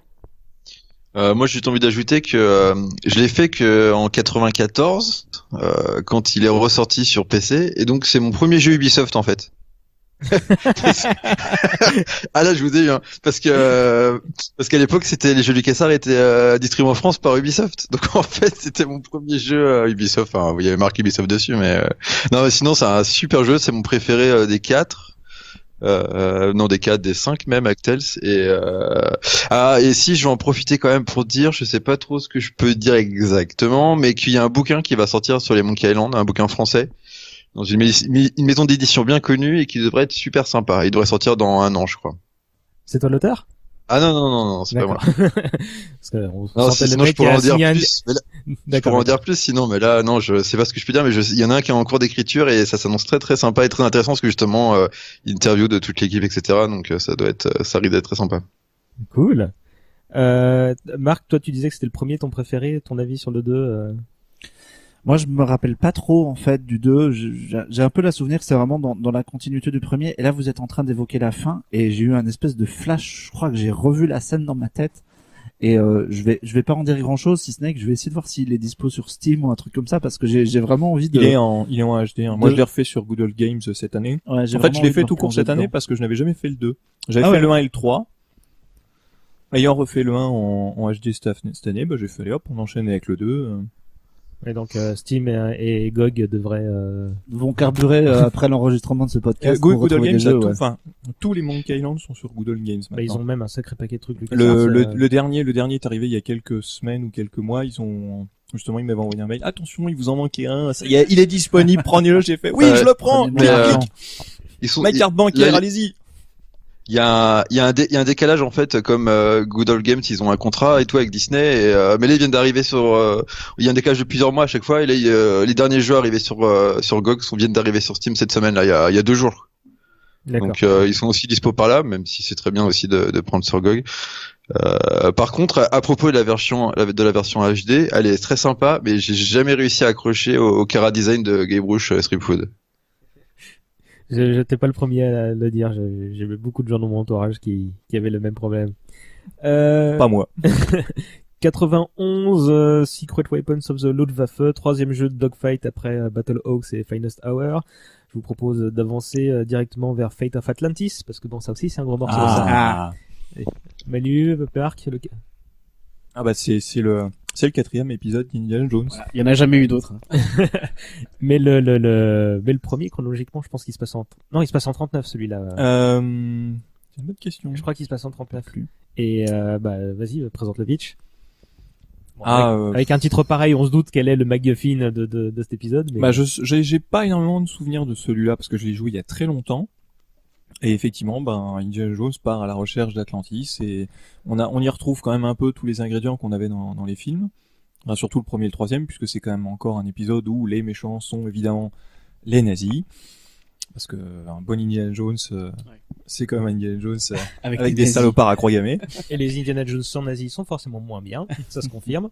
Moi, j'ai l'impression que comparé au premier qui était sorti, ou bon, qui suivait bien la trame du film, celui-là, il y a vraiment eu de la recherche en termes de scénario, d'histoire. Enfin, je sais plus qui a été derrière le scénario, je pourrais pas le dire, mais il y avait vraiment, on visitait un nombre incroyable de pays et il y avait vraiment de la doc. Enfin, j'ai l'impression que c'était ultra documenté. Ça reprenait vraiment toutes les théories sur les cités d'Atlantide. Et moi, je me souviens que les énigmes n'étaient pas particulièrement. Enfin, j'ai l'impression qu'elles étaient moins illogiques que la plupart des jeux LucasArts. C'est-à-dire que on y arrivait finalement, si on était récompensé par les recherches qu'on pouvait faire et on y arrivait assez facilement. Mais par contre, c'est vrai qu'il y en avait beaucoup et le jeu était très long dans mes souvenirs. D'ailleurs, on pouvait jouer 3 parties différentes. C'est ça, il y avait 3 modes de jeu. Il y avait un mode de jeu accompagné où on jouait avec le personnage féminin qui nous aidait. Sophia Hapgood. On jouait tout seul. Juste Indiana Jones qui refaisait la même histoire, et moi dans mon souvenir c'était moins cool parce que les interactions c'était vraiment un truc qui fonctionnait bien. Oui, il y avait souvent des dialogues entre les deux qui étaient assez savoureux. Et il y avait un mode action que j'ai jamais vraiment fait parce que ça se joue au clavier où globalement c'était la même histoire, mais au lieu de parler à des gens, essayer de résoudre des énigmes, tu tapais des gens. Sauf que c'était de manière pas très bien faite en fait. Parce que le jeu c'est du point and click, c'est pas des jeux de baston, donc c'était un peu chiant. Oui, et puis c'était répétitif au bout de la troisième version si tu voulais orienter dans cette direction-là. Manu. Et puis ce qui était très agréable, enfin le Last Crusade, même s'il y avait des éléments un peu différents du film, c'est une intrigue que tu connaissais déjà parce que tu avais vu le film, tu l'avais apprécié, voire revu, donc tu savais un peu les grands ressorts, tu savais où t'allais. Là, on avait un Indiana Jones inédit complètement, donc c'était la découverte dès le premier instant, on savait pas où on allait.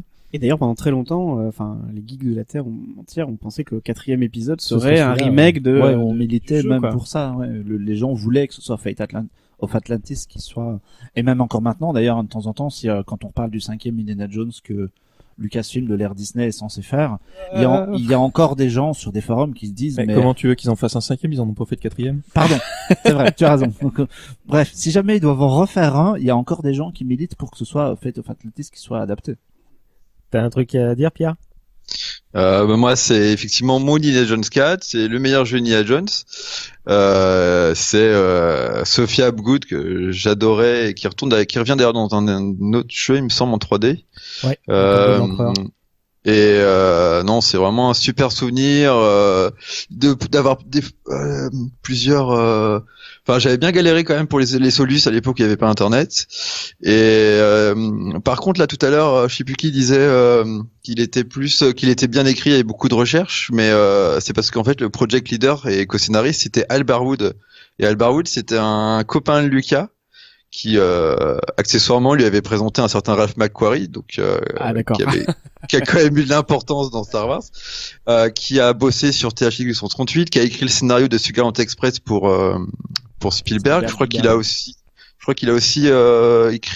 participé à l'écriture de Rencontre troisième type. Donc, et aussi Le Dragon du lac de feu là, qui était un super film en 1980. Donc c'est quelqu'un qui vient du cinéma et qui a rejoint George Lucas comme ça. Il s'est dit tiens, je vais faire des jeux maintenant.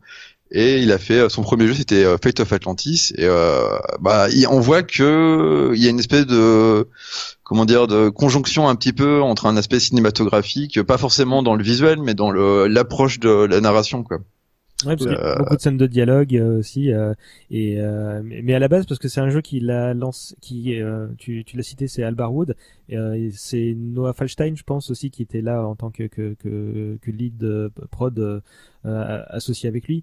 Et je crois que leur projet de départ, c'était de faire le film que Chris Columbus avait scénarisé, qui n'est pas devenu Indiana Jones 3 puisqu'ils sont partis dans une autre direction, mais il me semble que c'était ça leur base avant de se diriger vers complètement autre chose. Et vers cette histoire de statuette en Aurichel et tout ça. Vous vous souvenez de la fin, vous? Moi, j'y ai joué il y a une dizaine d'années. Je sais pas. Moi, je l'ai recommencé il y a quelques semaines, mais je suis pas allé très loin, donc. Pierre? Il y avait pas plusieurs fins ou un truc comme ça. C'est pareil, ça fait longtemps, mais Voilà. Oui, non, en fait, il y en a. Bah, à la fin, il y a de l'Atlantide qui coule une bonne fois pour toutes. Et en fait, il y a un moment précis, j'ai fait des recherches là-dessus.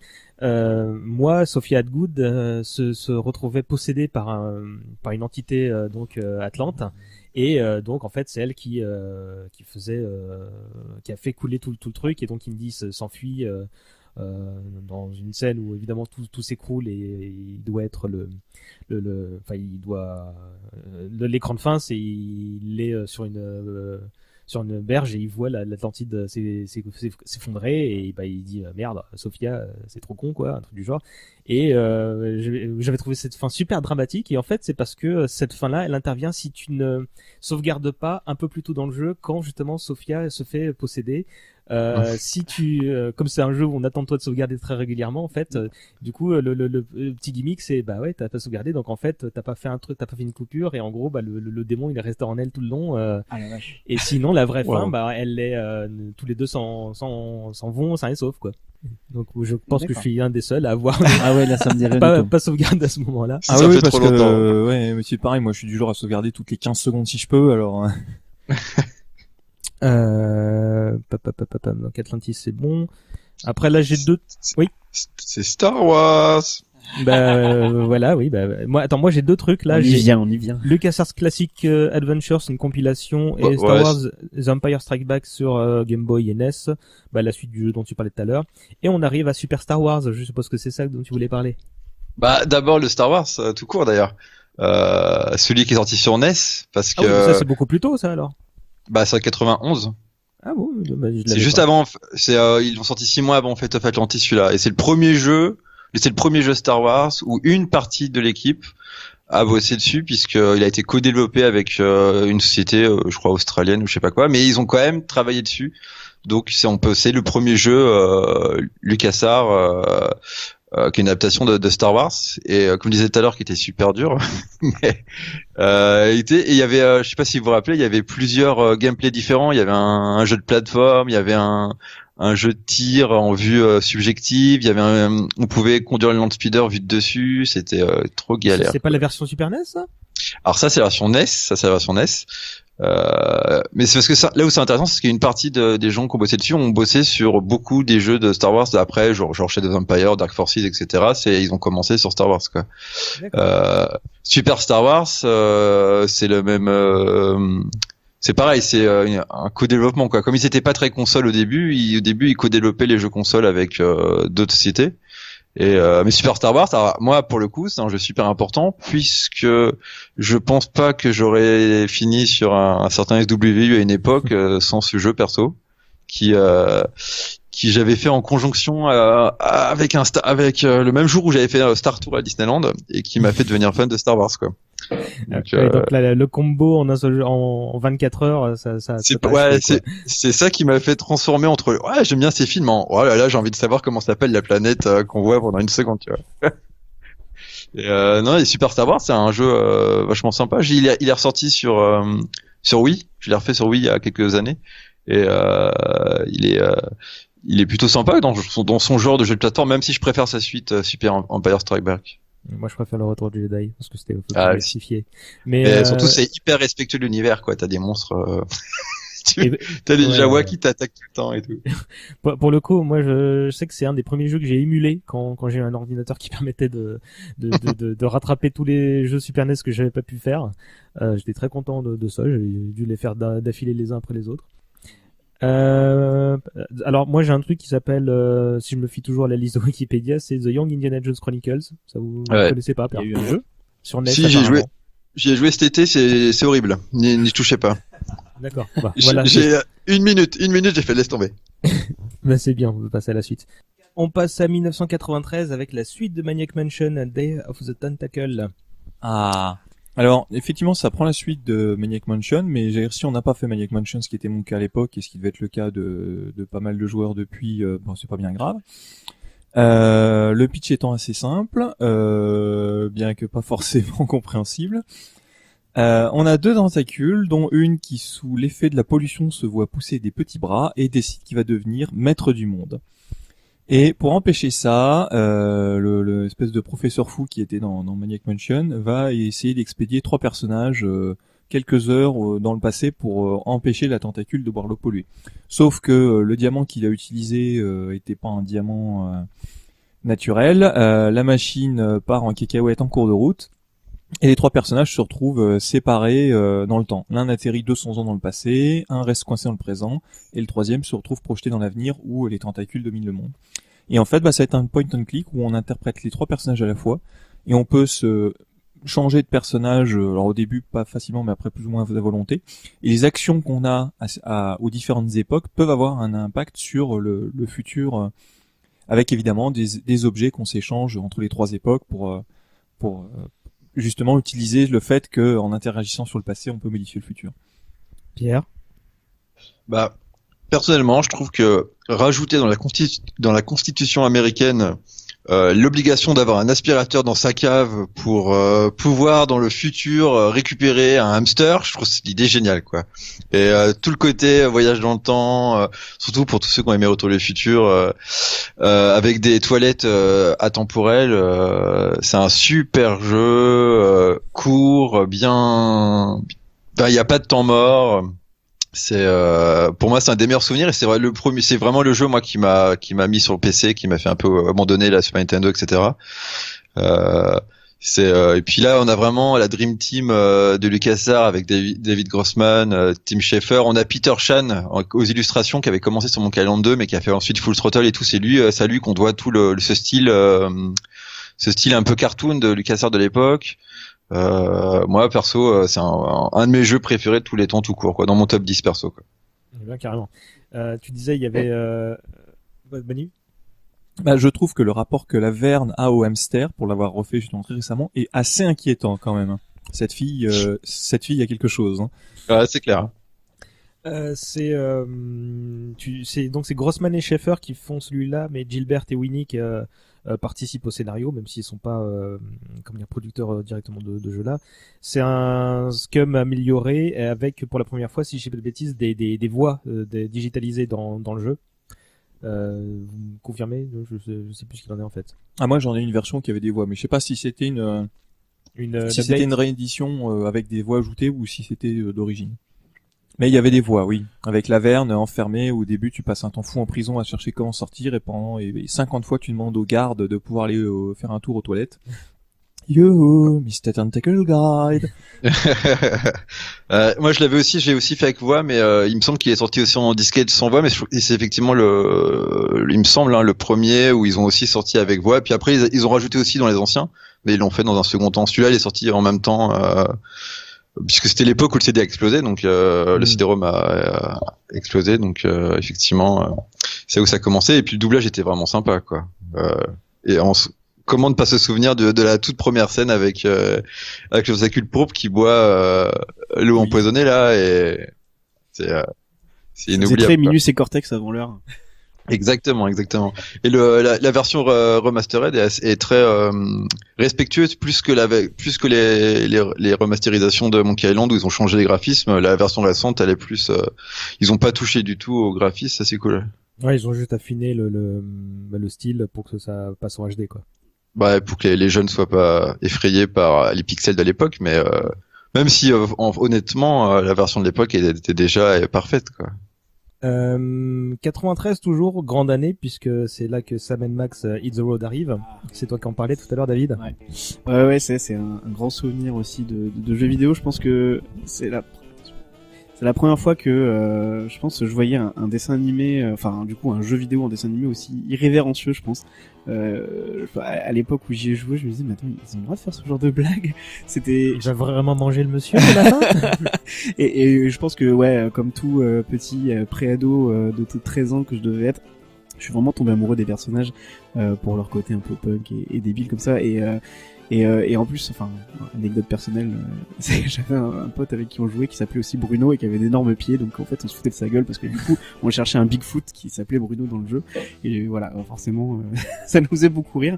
Et non, les énigmes, je trouve que c'était un côté aussi, je je sais pas si on peut utiliser le mot Americana, enfin le côté road trip où on va visiter toutes les attractions débiles des États-Unis et ça m'a fait un peu découvrir ce truc-là parce que ça existe enfin pas aussi loufoque, mais il y a vraiment ce genre de trucs aux États-Unis, des endroits un peu étranges et du coup je sais pas, moi j'aimais beaucoup ce côté très loufoque, très bizarre.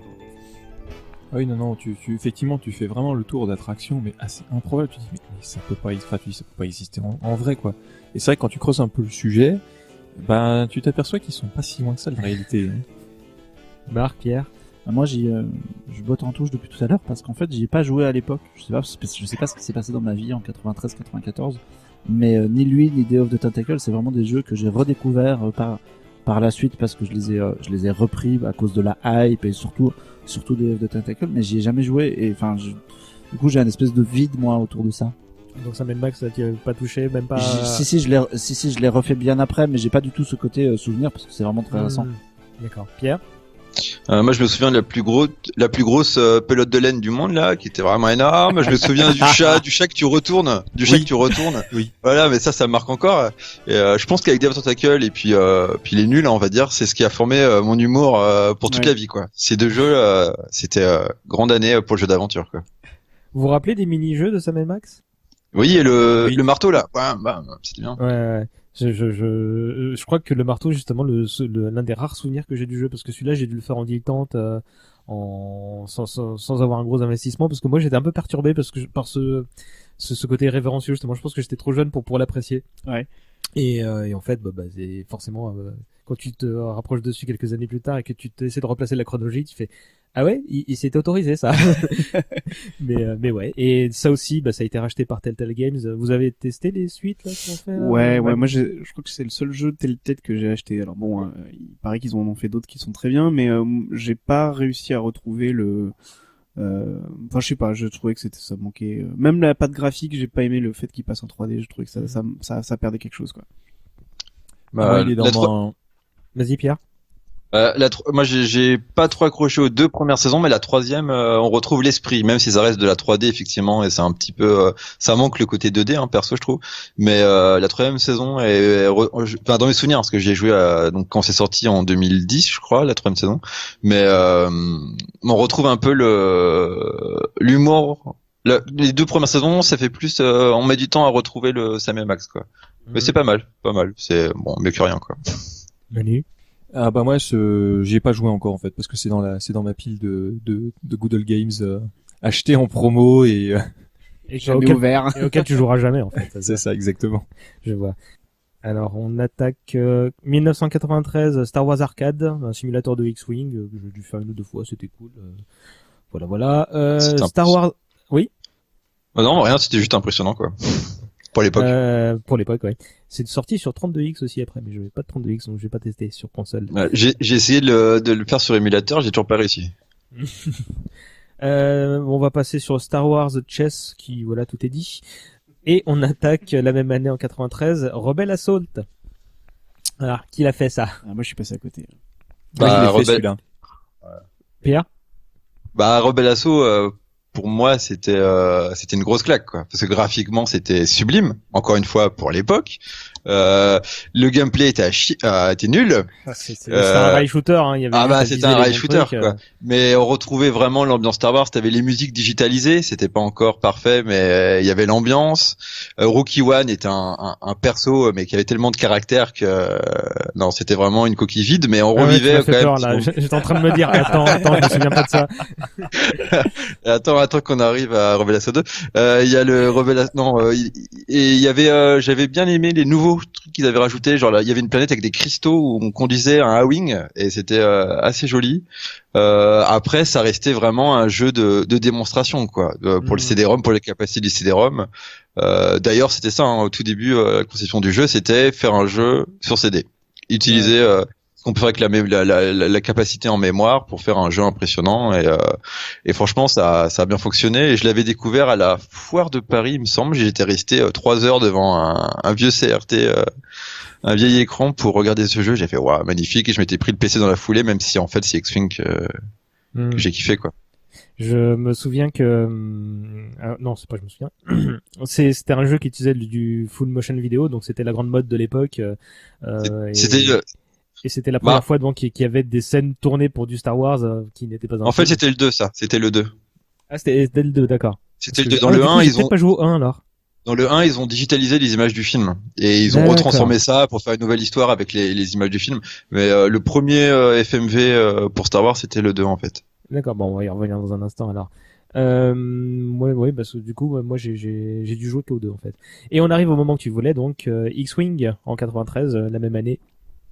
Ah, grand jeu. Ouais. Ah, énorme jeu. C'est un vrai simulateur où tous les touches du clavier servent à quelque chose. À une vraie histoire qui s'inscrit non pas sur le film mais à côté des films, puisque ça racontait l'histoire de Killian Farlander qui commençait qui était trouvé par la rébellion sur une planète et qui ensuite faisait des missions de plus en plus dures jusqu'au moment où il y a que les dernières missions où on joue Luke Skywalker, mais sinon on participait en fait à l'histoire à Rogue One en fait finalement, puisque ça se passait à la même époque que Rogue One, et puis il y avait tout à l'heure on parlait des boîtes, moi je l'ai encore, dans la boîte t'avais le guide qui était super, mais t'avais aussi une nouvelle. T'avais la nouvelle qui est The Farlander Papers, qui racontait toute l'histoire de Killian, plus des conseils sur les missions, etc., qui vraiment agrandissait. Et là, effectivement, comme disait, je crois que c'était David tout à l'heure, c'était vraiment transmédia, quoi, puisqu'il y avait à la fois une nouvelle, un jeu, c'était complémentaire d'un film et non pas une adaptation directe. Puis le jeu en lui-même était super. L'équipe de Totally Games, qui était une structure un peu externe à LucasArts, mais pas tout à fait. Ils ont fait un boulot dingue grâce à justement tout leur travail sur les simulations genre Secret Weapons of the Luftwaffe. Mais t'avais aussi d'autres gens comme John Knoll qui a fait après chez les Impériaux, etc. Je discutais avec lui il y a quelques mois. Et en fait, il se rappelait le moment où ils ont réussi pour la première fois à animer un TIE Fighter en 3D, parce qu'au début c'était des sprites comme dans Wing Commander. Et la joie que ça a été d'essayer ça, et puis le jeu est devenu un grand classique. Enfin moi j'adore et j'aimerais bien que ce genre de jeu soit à la mode, quoi, parce que je crois que t'es la personne de mon entourage qui milite le plus à un retour de la licence X-Wing. Le seul, des fois je tombe sur un mec sur Twitter qui fait ah ouais moi aussi, on est 3 dans le monde, quoi. Non, on est 4, parce que moi je marche aussi dans le sens. Tout le monde veut des Rogue Squadron, des trucs comme ça, mais moi je veux un jeu où à la limite, tu vois, à la élite, quoi. Un truc. Oui, mais il faut dire aussi que X-Wing, il y avait une espèce de juste milieu entre le jeu d'arcade et le jeu et la simulation de vol trop compliquée. Oui. Où c'était finalement accessible. Il y avait plein de choses et il y avait plein d'options, tu pouvais faire plein de trucs, mais c'était pas non plus complètement délirant et à la limite d'être chiant, quoi. Ah non, c'était pas chiant, c'était une limite stratégique, parce que il y avait les boucliers, il fallait gérer l'énergie par rapport aux boucliers, et par rapport aux armes, c'était super. Et essayer la scène de Rogue One où t'as les Y-Wing qui attaquent, qui envoient des missiles à ion là, ou je sais pas quoi, sur un Star Destroyer pour l'éteindre avant qu'il se fasse défoncer par un autre corvette là. Cette scène, moi ça m'a fait délirer au cinéma parce que j'avais fait la même chose, quoi, attaquer en Y-Wing tout seul, un Star Destroyer pour l'éteindre, c'était tiré de jeu, quoi. C'était hallucinant. Et j'étais mort, bien sûr. Moi, je trouvais quand même qu'ils étaient pas évidents les jeux déjà. Alors peut-être que parce que j'étais jamais allé dans les simulations ultra complexes, mais j'avais quand même un joystick, donc je crois qu'on était déjà quand on avait un joystick à la maison, on était déjà avantagé par rapport à d'autres personnes qui apparemment pouvaient jouer au clavier et à la souris. Mais c'est vrai que il y avait, moi je vais l'avouer, hein, il y avait beaucoup de trucs où je faisais les cheat codes parce que je trouvais ça trop compliqué. J'y allais que pour le côté arcade effectivement, mais c'est vrai que le pouvoir gérer finement la puissance que tu mettais dans tes moteurs, dans tes boucliers, des trucs comme ça, au bout d'un moment, voilà, fallait taper plus au clavier que de s'occuper de son joystick, quoi. Mais c'est clair que X-Wing, c'était obligé d'avoir un joystick. Moi je l'ai fait à la souris, tu sais, il fallait faire 10 coups de souris pour se retourner, pour faire un 180 degrés, c'était horrible. Heureusement qu'il y a eu les joysticks, quoi. Après moi j'ai eu la version CD collector où t'avais les voies digitalisées et t'avais les extensions Imperial Pursuit et B-Wing. Et il y avait aussi l'usage de la musique. Moi, ça m'avait un peu marqué parce qu'il me semble que pareil, ils utilisaient iMuse à cette époque. Et dès que t'avais des changements de rythme ou dès qu'il y avait des méchants qui arrivaient, t'avais genre des petites partitions dramatiques qui accentuaient. Et en fait, parfois, je me rappelle plus des musiques du jeu que les musiques du film. Tu vois, enfin, c'était les mêmes, mais la manière dont elles étaient utilisées, c'était assez marquant, quoi. Et ça te mettait vraiment direct dans l'ambiance. T'étais dans le cockpit, c'était génial, quoi. Ah bah moi je l'ai fait jusqu'au bout en clavier souris. J'ai Waouh. fait tourner la souris, ouais. Et aussi d'ailleurs tu prenais ton élan avec la souris, donc puis après tu laissais tourner la roulette dans le vide, tu vois, pour y aller un bon coup. Et l'autre technique qu'on avait développée avec un pote, c'est que tu faisais tourner à la fois en utilisant le clavier et la souris en fait. T'arrivais un peu on avait la sensation d'arriver à accélérer un peu la vitesse à laquelle on tournait en faisant les deux à la fois, quoi. Mais c'était On a souffert hein, quand on est déjà. Ah c'est ouais bah t'es motivé, quoi, t'as de l'énergie. Aujourd'hui, je crois que je tiendrai pas aussi longtemps là-dessus. Hein. J'abandonnerai vite. Je crois qu'on a 3-4 jeux sur lesquels on peut passer assez rapidement. Vous m'arrêtez si vous voulez dire quelque chose. Zombie. Je vais y venir. Super Empire Strikes Back. Donc bon bah on a parlé de Super Star Wars tout à l'heure. C'est la même chose mais en mieux. Avec cette fois même des niveaux avec des vaisseaux. Bah tu l'as dit, Zombie Ate My Neighbors ou Zombie Toncourt en France. Moi, Il est super celui-là. Je me souviens juste d'un test sur Player One à l'époque et j'ai jamais joué ou vu le jeu. C'est un vrai jeu coop, quoi, vu du dessus à la Zelda, ou enfin c'est pas un jeu c'est pas un jeu c'est pas un ARPG, mais c'est un jeu qui se joue vraiment en coop. Et là j'y ai rejoué cet été avec mon frère et on a autant déliré qu'à l'époque. C'est très drôle, c'est très décalé. Il y a un niveau où tu Day of Tentacle où t'affrontes plein de tentacules propres. Il y a un autre niveau où tu t'infiltres dans les locaux de LucasArts et tu peux rencontrer tous les gens qu'on a cités. Et puis non, il est vraiment bien et c'est dommage qu'il les ressorte pas qu'il l'émule pas sur Steam ou autre parce que c'est vraiment un jeu sympa et je trouve qu'il a pas beaucoup vieilli, quoi. Puis c'est du pixel art, mais sinon il est très très sympa. Il pourrait le remaster assez facilement, ça a priori. 94 Air Combat Classic, c'est Ghoul Patrol, quelque chose à dire dessus? Non, ouais, il est moins bien, Ghoul Patrol. D'accord, si tu le dis là encore. Vraiment un avis sur tout, toi. Bah, je les ai tous faits alors. T'assistes pas à cette émission pour rien, tu vas me dire. Indiana Jones Greatest Adventures, donc le pendant Indiana Jones de Super Star Wars sur Super Nintendo. Bah c'est la même chose que Super Star Wars, quoi. Un peu moins bien.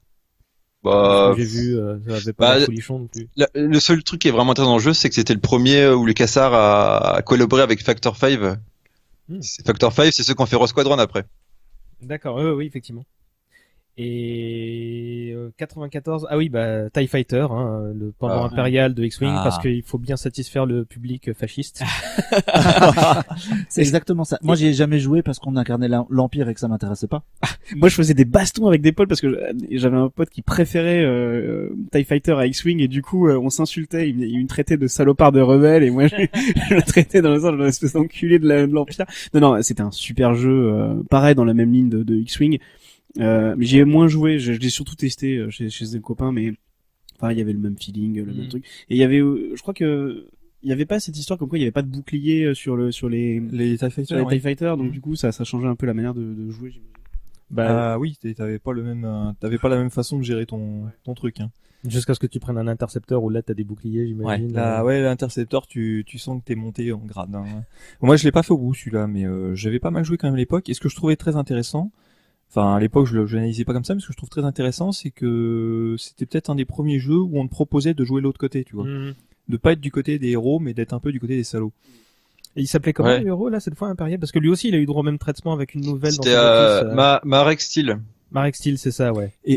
Et puis pour l'univers Star Wars aussi, tu plongeais dans ce côté, dans les profondeurs de l'Empire et voir que c'était pas un truc monolithique, parce que tu bosses, tu croises Vador un peu là-dedans, mais il y a toute une histoire avec un général à un moment qui essaye un peu de prendre son indépendance, qui fait son seigneur de guerre dans un coin avant de se faire latter par Vador, si je me souviens bien. Enfin, tu voyais que le truc était pas complètement monolithique et qu'il y avait quand même des luttes de pouvoir à l'intérieur, avec toujours des types prêts à s'échapper pour partir sur leur propre orbite. Et ça, c'était pas mal du tout. Marc, Pierre, un truc à ajouter? Oui. Bah, on plongeait aussi encore plus dans le transmédia parce qu'il y avait dans les extensions, t'avais l'Amiral Throne, des romans de Timothy Zahn. Oui.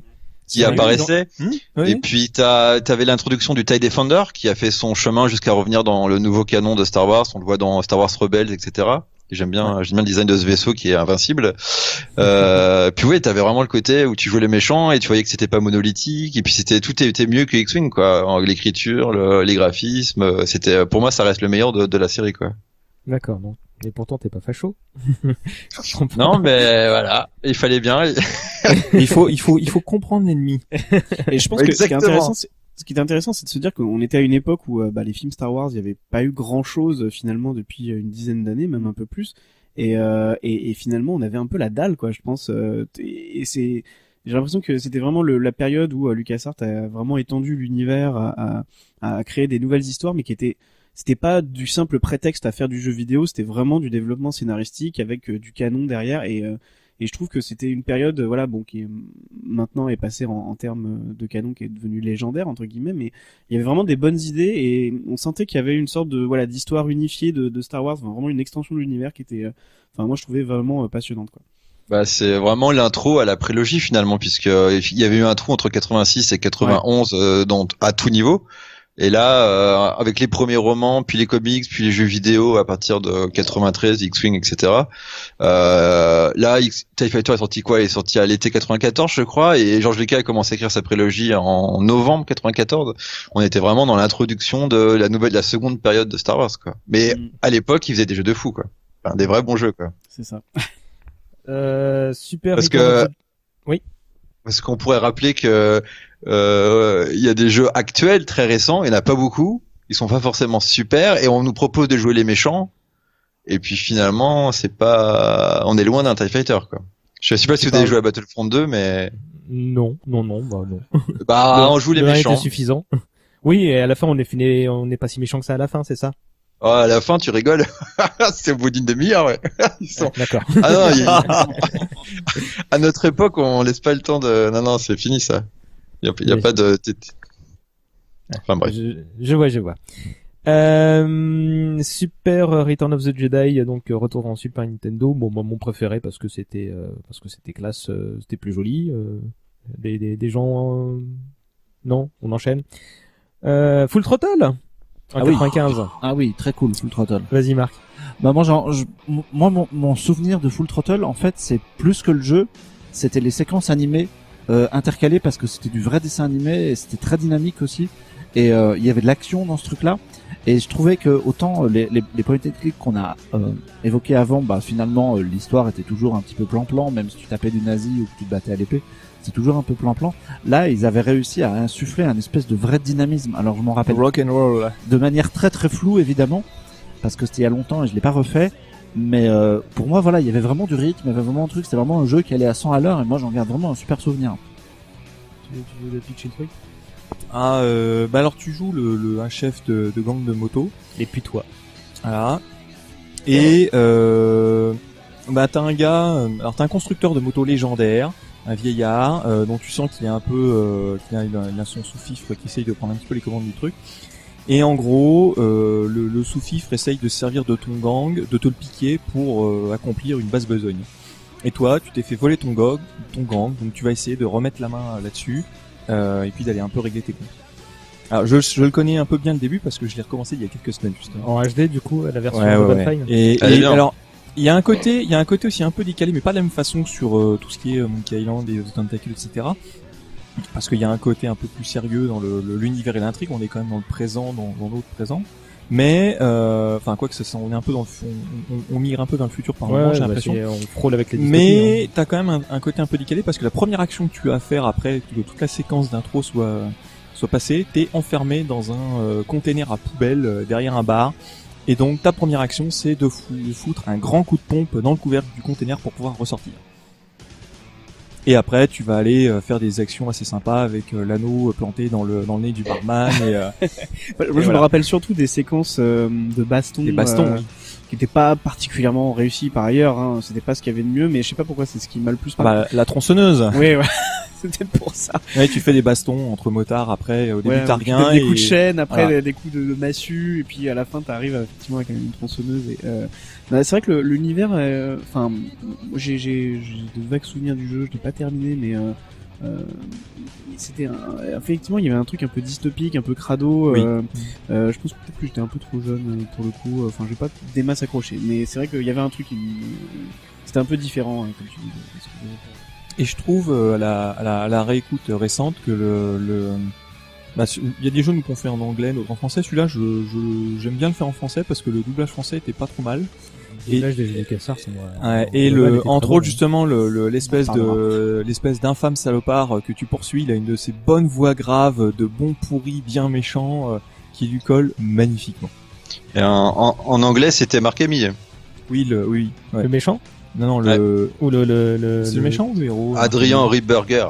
Ah oui, Ripburger, oui, c'est ça, ouais. Donc, Et en plus, on des noms couchés dehors. Adrien, c'est le nom de mon frère. J'ai dit des noms, pas des prénoms. T'as un truc à rajouter, Pierre? Je l'ai refait cette année là en version remastered par ce qui a été fait par Double Fine là et qui est très respectueux de l'ancien. Et il est moins drôle que les précédents jeux d'aventure de LucasArts, même s'il est toujours, il y a quand même un côté très humoristique. Mais surtout, ce qui m'a frappé, c'est qu'il est très court, vraiment très court. Ouais. Je l'ai fait en une soirée et beaucoup plus facile, à part le coup d'une brique qu'il fallait pousser pour je sais pas quoi. J'ai trouvé hyper simple. Et par contre, effectivement, comme vous disiez, alors les séquences en moto, insupportables quoi. Alors, c'était j'avais hâte à chaque fois que ça finisse et je la refaisais. C'est ce que ça a dû me prendre je sais pas une demi-heure sur les 3 heures quoi. Mais sinon c'est un super jeu, franchement bien vieilli celui-là. C'était la version 7 du Scum avec le doublé de Limuse dont on parlait tout à l'heure, et en plus en surcouche un système de compression vidéo qui s'appelait Insane, qui permettait justement d'avoir un rendu dessin animé comme on l'a dit tout à l'heure. C'est qui vient de Rebel Assault d'ailleurs. Ça avait été fait par pour Rebel Assault, le système de compression pour les séquences en rail shooter et qu'ils ont recyclé, mais j'avais lu qu'ils avaient grave galéré à l'intégrer dans Full Throttle quoi. C'était pas fait pour ça, donc c'était pas fait pour être mélangé à Scum, donc ils avaient grave galéré. Mais bon, ça rend bien, mais insupportable quand même. Il y a eu tentative de développement de 2 suites, une qui s'appelle Payback en 2000 et une autre en 2002 qui s'appelait Hell on Wheels, et tous les deux ont été annulés, et il n'y a jamais eu de suite.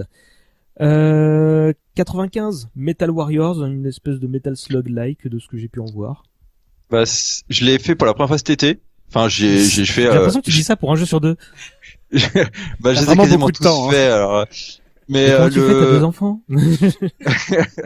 J'ai joué qu'une heure juste parce que par curiosité justement parce que c'est LucasArts et ça a l'air d'être un bon jeu de Mech Warrior, un peu d'action effectivement à la Metal Slug. Mais j'ai pas assez avancé pour me faire une idée complète du jeu, mais il avait l'air assez bien pour un jeu Super Nintendo. D'ailleurs, je l'ai vu souvent dans des classements genre top 50 Super Nintendo, etc. Il a l'air assez sympa, ouais. Moi, aucune idée de ce que c'était avant de faire mes recherches pour ce jeu-là. Et bon, 95. Vas-y, c'est quoi ça? Des Dark Force. C'est Dark Force. C'est ça, Dark Forces. Si on prend l'accent. Ouais, bon. Si on tente de prendre l'accent anglais. Vas-y quoi. Ouais, allez, vas-y. C'est vrai que ça c'est l'un de mes jeux favoris de tout univers confondu. En gros, on prend c'était un jeu qui est sorti dans la suite de Doom en fait, qui avait fait un immense carton à l'époque. Avec un moteur de jeu que je crois qui s'appelait le Jedi Engine, donc qui améliorait vraiment énormément ce que Doom avait mis en place, c'est-à-dire le first person shooter tel qu'il existe actuellement quoi. On pouvait faire des sauts, on pouvait se baisser, on pouvait regarder en haut, en bas, et en termes de changement, il y avait aussi des mondes, enfin des niveaux qui étaient beaucoup plus grands, avec des morceaux en 3D qui pouvaient se déplacer. Enfin vraiment, il y avait beaucoup plus d'évolution par rapport au Doom classique. Donc ça et en plus de ça, il y avait forcément le côté Star Wars. Enfin, on pouvait tirer sur des ennemis avec les armes typiques du jeu, les blasters iconiques et tout. Et moi personnellement, j'adorais le personnage de Cal Katarn. Bon, certains diront que c'est une espèce de Han Solo bis. Voilà, bon, je sais pas, moi à l'époque c'est vraiment mon personnage favori de tous les Star Wars. Enfin, finalement, c'était un personnage de jeu vidéo. D'ailleurs, on le voit pas, mais j'ai ramené son petit vaisseau là qui est sur la table. Alors c'est le Ravens ou c'est pas le Ravensclaw, c'est le Moldy Crow. Moldy Crow, Voilà, c'est ça, son vaisseau. C'est le premier, ça. Ouais. Que je m'amusais à dessiner sur mes cahiers de collégiens. Enfin voilà. Et non, et en fait, c'est vrai que j'y ai rejoué il y a pas si longtemps que ça, et j'ai trouvé que le jeu était super dur, mais vraiment, voilà, je sais pas si c'est moi qui avait beaucoup de patience à l'époque, mais voilà, le jeu était pas si évident que ça. Il y avait pas mal de parties de plateforme qui étaient assez traumatisantes. Tu te perdais aussi beaucoup dans les niveaux, quoi, finalement. Dianoga. Ah putain. Avec les égouts, les monstres qui t'attaquaient, tu savais pas où tu devais aller, c'était horrible. Et même vers la fin, ils avaient modélisé quasiment l'intérieur d'un Star Destroyer, et puis enfin, c'était gigantesque. Je pense que je l'ai pas fini sans avoir utilisé de code, à mon avis. J'ai dû tricher aussi à l'époque. Mais voilà, en fait, l'ambiance était vraiment phénoménale. Ouais, je sais pas, pour moi, c'est le jeu Star Wars emblématique, peut-être même plus que X-Wing, tu vois. Pour le coup, personnellement, c'est ça, quoi. Manu. Ah bah, c'était à l'époque où il est sorti, où j'ai joué, c'était le kiff parce que c'était, le Doom-like appliqué à Star Wars, donc enfin, tu pouvais décaniller du Stormtrooper par paquet de 10. T'avais, comme pour les X-Wing et les romans qui sortaient, on avait des extensions de l'univers qui nous faisaient tous kiffer, et c'était un plaisir de voir des petites briques s'ajouter avec toujours des trucs qui étaient parallèles un petit peu à tout ce qu'on connaissait déjà, donc ça enrichissait toute cette trame. Et moi je l'ai refait aussi il y a pas très longtemps, il y a 1 ou 2 ans. Et alors, ce qui était assez étrange, c'est que je pouvais jouer à la souris dans cette monture récente, enfin monture. C'est le truc qui était encapsulé pour qu'on puisse jouer avec la souris. Et en fait, très vite, j'ai laissé tomber la souris et je l'ai fait comme je l'ai fait à l'époque, c'est-à-dire au clavier. Juste au clavier, ouais, c'était insupportable. Parce qu'à la souris, sinon, c'était insupportable. Le truc était conçu à l'époque pour marcher avec un clavier, et finalement, ça marchait mieux avec un clavier qu'avec une souris. Et moi, je me souviens que j'ai joué avec la souris, mais pas pour pouvoir diriger, mais pour avancer. Donc en fait, on faisait des grands mouvements à la souris pour faire avancer le personnage. Et je me souviens que ça marchait très bien. Enfin, on jouait vraiment comme ça à l'époque, quoi. Marc, un truc à dire? Alors pour des histoires de motion sickness, je n'y ai jamais joué, Ah ouais je n'y jouerai jamais parce que je peux pas jouer au jeu à la première personne. Moi, D'accord. ça me donne le mal de mer. Les mouvements de caméra trop rapides me donnent le mal de mer. Ou alors il faut jouer tout doucement et ne pas tirer sur des gens parce que sinon, tu vois. Donc c'est une des grosses frustrations de ma vie, et j'ai dû attendre heureusement Jedi Knight, la suite de Dark Forces, puisqu'ils ont eu la bonne idée d'inclure une vue à la 3e personne où les mouvements de caméra sont beaucoup plus soft. Et donc pour moi, c'était beaucoup plus accessible. D'accord. Ah ouais, c'est toute une histoire, la motion sickness. On pourrait faire une émission entière dessus. Et sur mes frustrations vidéoludiques. Pierre? Pour moi, c'est l'équivalent de X-Wing, mais pour le FPS, les niveaux sont tellement bien, les level design est tellement bien pensé qu'on a vraiment l'impression de se promener sur des planètes de Star Wars. La première mission où on récupère les plans d'étoiles noires, c'est Rogue One n'a pas existé, c'est bien Cal-Katarn qui récupérait les plans. Effectivement, on se perd tout le temps dans le jeu parce que c'est pas des couloirs, quoi. C'est pas comme beaucoup de FPS modernes. C'était vraiment des niveaux, il fallait chercher la clé à perpète, etc. Par contre, je crois que c'est David qui a dit que Cal-Katarn était un peu un solo bis. Moi, je trouve que c'était Dash Rendar qui était Ah oui, lui, il on était en parlera pas. peut-être après, mais ouais, c'est horrible, une espèce de sous Cal-Katarn encore, Cal-Katarn, il avait un côté un petit peu différent. C'était un ancien de l'Empire qui a rejoint l'Alliance, etc. Qui après a une longue histoire dans la mythologie Star Wars.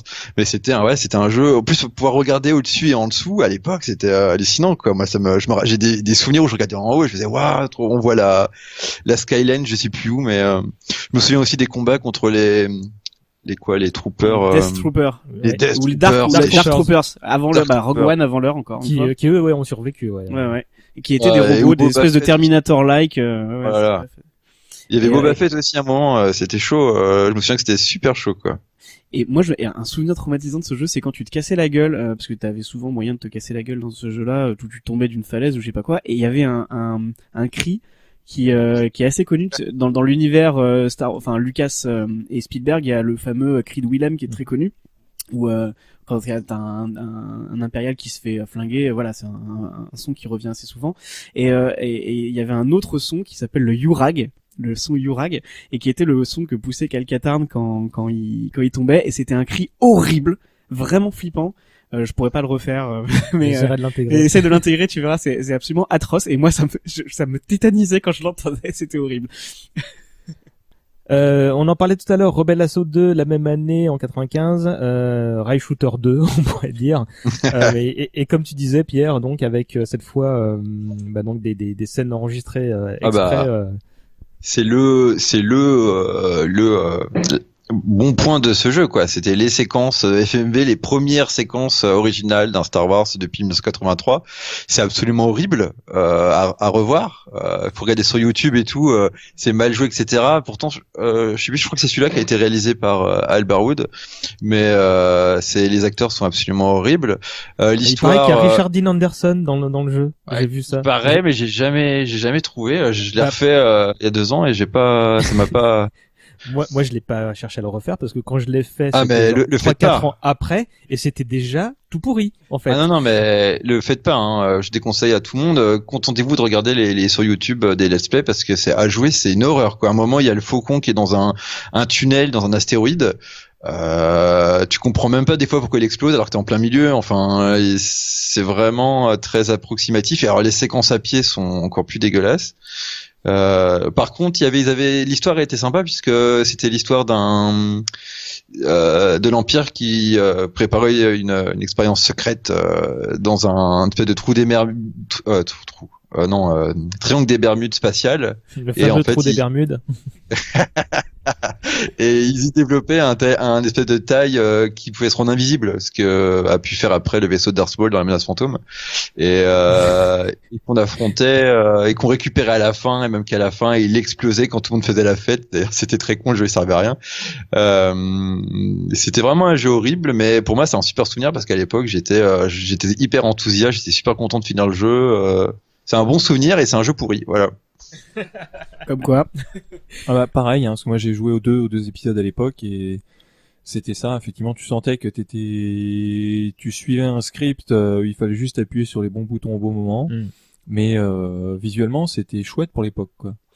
Moi, je l'ai refait parce qu'il est ressorti quelques années plus tard sur PlayStation. Et donc, vraiment, là, le cap générationnel en l'espace de 2-3 ans était déjà, faisait que j'avais l'impression de voir une antiquité, quoi. Alors qu'il s'était passé vraiment 95 PlayStation, 2-3 ans, quoi, grand max, ouais. C'est dingue. Et on va finir cette première partie, parce que du coup, là, il nous reste beaucoup de sujets à évoquer. Donc, on va relancer une deuxième session un peu plus tard. On finit avec The Dig, qui est une idée originale de Steven Spielberg, si je dis pas de bêtises. Il me semble que c'est Pierre qui me corrigera, mais c'était un script prévu pour les histoires fantastiques, je crois. Exact. Et ça a jamais été tourné en live, et du coup, ils ont repris le scénario pour en faire un jeu dont je me rappelle que de l'intro, moi, je sais pas pourquoi, mais dans mon souvenir, c'était assez chouette. Et c'était plutôt joli, non? Il y avait pas une espèce d'avancée un peu, dans les graphismes par rapport au point and click précédent? Il y avait des effets de cinématiques qui avaient été co-réalisés par ILM, mais le jeu en lui-même avait été un peu conspué parce que justement le moteur graphique était un peu vieillot, quoi. Parce qu'en fait ils ont complètement à la ramasse. Ok. Parce qu'ils ont mis 6 ans à le développer, celui-là. Il y a eu 3 versions du jeu différentes avant qu'il sorte, et en fait, il a failli être abandonné 5-6 fois. C'est vraiment parce que Spielberg était derrière qu'ils l'ont fini, quoi. Il y a eu 3 équipes, 3 jeux différents. Donc en fait, il est sorti daté, quoi. Mais il y avait des effets, dont la séquence cinématique du début, mais il y a plusieurs trucs qui ont été faits par ILM. Et il me semble que Skywalker Sound a participé au son. Il y avait comment il s'appelle, le mec qui joue le T-1000 dans Terminator 2, qui faisait une des voix. Robert Patrick. Voilà, Robert Patrick. Et moi personnellement, je sais que ce jeu est pas aimé par tout le monde, mais moi j'avais passé un très bon moment à essayer de découvrir quel était le mystère sur cette planète lointaine. C'était quoi le pitch? Parce que moi j'y ai jamais joué. Je peux te le faire si tu veux. Il y a une astéroïde qui se rapproche de la Terre, le truc classique, on envoie des gens dans l'espace pour essayer à coup de bombe de stabiliser l'orbite de l'astéroïde. Et en fait, la mission qui mène ça s'aperçoit après en explorant l'astéroïde que l'astéroïde est creux. Et au centre de l'astéroïde, il y a une espèce de puzzle, et on est, si je me souviens bien, on doit être 3 astronautes qui pénètrent au cœur. Et en assemblant le puzzle, en fait, tu déclenches un mécanisme, et là, tu t'aperçois que l'astéroïde n'est pas un astéroïde normal, mais un vaisseau, ça se transforme en une espèce de cristal, et tu te retrouves projetés tous les 3 sur une planète. Et en fait, la planète où tu arrives, c'est un monde désert, la civilisation qui était dessus s'est éteinte. Et voilà, vous êtes 3 naufragés sur un monde inconnu. Donc tu fais de la xénoarchéologie pour essayer de trouver comment rentrer à la maison. D'accord. Moi, je me rappelle qu'en français, il y avait le doubleur de Bruce Willis qui jouait le personnage principal. C'est à peu Patrick Poivet. près. Ouais, c'est à peu près tout ce que je me souviens. Non, j'y ai joué, mais j'ai vite abandonné. Je pense dans mes souvenirs, c'était assez difficile. Et je crois aussi que j'étais sur à peu près la même époque sur Rendez-vous avec Rama. Et je pense que j'avais soupé des jeux de science-fiction dans des vaisseaux où il faut décoder des langages et utiliser des systèmes numériques ultra complexes. Enfin, j'ai l'impression que j'étais un peu gavé pour ça, quoi. Mais oui, ouais. T'avais aimé le puzzle où il fallait refaire le squelette de la tortue extraterrestre? Non, honnêtement, je me souviens plus. Je crois pas être allé très très loin. Ah bah mais, ouais, tu t'en souviendrais. Je trouvais que c'était déjà assez difficile comme ça. Je sais pas si c'est vis-à-vis des autres jeux type Monkey Island ou pas, si la difficulté était relevée, mais enfin moi il m'avait vite gavé, quoi. Moi, je me souviens juste de la jaquette quand t'as les 3 ou 4 personnages qui essaient d'ouvrir une faille dans le sol. J'avais trouvé ça très Spielberg justement comme visuel, mais c'est à peu près tout ce que j'ai du jeu, moi. Ah, moi j'avais beaucoup apprécié le jeu. Enfin le côté xéno-archéologie, c'était vraiment. Enfin c'était le non premier contact en fait. Au lieu d'avoir le truc où on a les extraterrestres arrivent, coucou machin, et ben là non, tu te retrouves projeté chez eux et puis bah ils sont plus là. Eh ben, on va en terminer là pour cette première partie, si ça vous va. Ouais, il y a quand même un truc à noter sur The Dig, c'est aussi que Alan Dean Foster, il avait fait l'adaptation en roman. Alan Dean Foster, donc tu vas peut-être dire qui c'est. C'est lui qui avait fait officiellement la novélisation de Star Wars, même si, enfin non, officieusement puisque c'était George Lucas qui avait son nom dessus et puis c'était lui qui avait fait. Et puis après il avait écrit Splinter of the Man's Eye qui devait être Star Wars 2 avant que ça devienne un grand succès, et puis c'est devenu juste un roman de l'univers étendu, quoi. Il a pas fait du Alien aussi, lui? Ouais, il a adapté énormément de films de l'époque, des années 80-90, et dans The Dig, il me semble qu'il y avait aussi Orson Scott Card qui avait participé à l'écriture des dialogues. On a cité son nom un peu plus tôt, je sais plus sur quel. Il a régulièrement participé à 2-3 jeux d'aventure de LucasArts quand même. Je crois que c'est le dernier celui-là d'ailleurs. D'accord. Avant de devenir facho. J'aimais assez bien l'ambiance et musicale et sonore justement sur. De Michael Land. Ouais, c'est ce monde désertique avec le vent qui souffle. Enfin, tu sens vraiment. Enfin, l'ambiance te faisait vraiment sentir que t'étais dans un truc déserté, quoi. T'es dans les ruines de la civilisation et t'es paumé. Et ben c'est là-dessus qu'on va terminer cette première partie. On va se revoir, on va organiser un deuxième rendez-vous pour faire toute la suite donc de 1996. Je comptais aller jusqu'à 1999, mais vu qu'on aura un deuxième temps, on va peut-être pouvoir avancer, et c'est histoire de pouvoir faire explorer la face sombre de LucasArts. Mais pas que, parce que tu vois, si je m'arrête à 99, tu vois, on peut pas parler de X-Wing versus TIE Fighter ou des trucs comme ça, tu vois. Donc ou X-Wing Alliance aussi qui était très bien. Exactement. Ah bah oui, non, il faut en parler. Oui, donc raison de plus pour qu'on fasse cette deuxième partie. C'est la première fois qu'on fait une deuxième partie, mais là, vu le nombre de sujets, là, je crois que j'avais 60 jeux à évoquer, donc on fera peut-être même un peu plus. Donc on fera également le quiz traditionnel de cette saison 2 la prochaine fois. Il est possible que toi, Manu, tu switches avec Pierre, que Pierre soit là, mais que toi tu sois sur Skype. On verra bien comment on s'organise.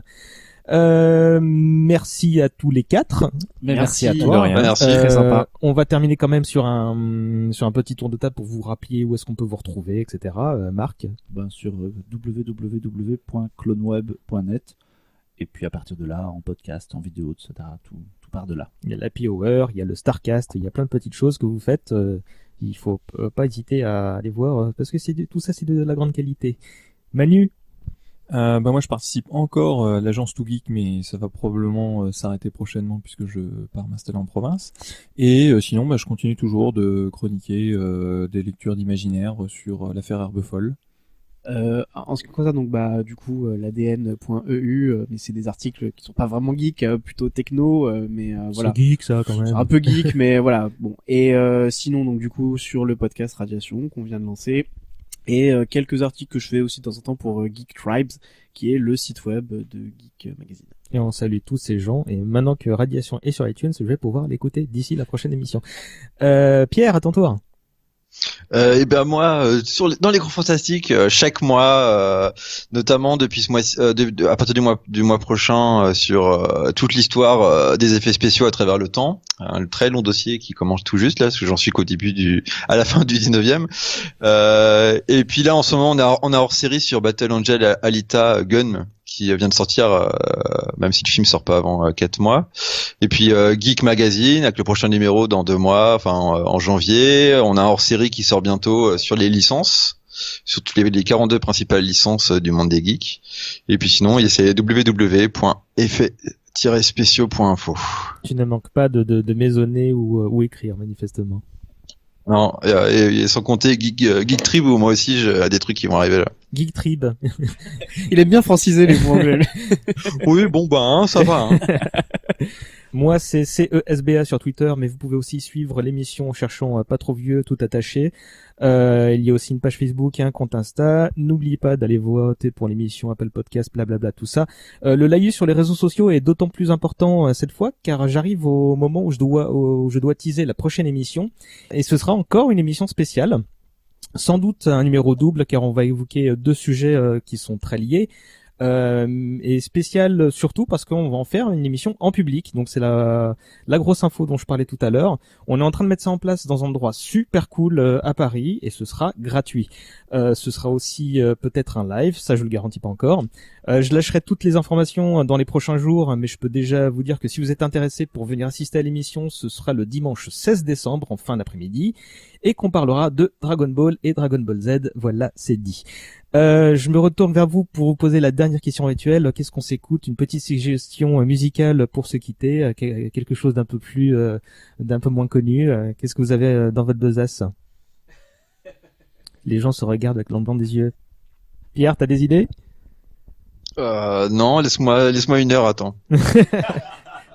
Bon, bah, non, c'est c'est pas... dingue, c'est la seule chose qui me revient en tête, c'est vraiment la musique de Monkey Island. C'est celle qui m'a le plus marqué, je trouve. Ouais, comme Non, on moi a... j'ai celle de Dig un peu aussi avec quelques morceaux. Bah, comme bah, Ghost, tiens. mais The Dig, bah tiens, on piochera là-dedans, puisque... Ah. Oui?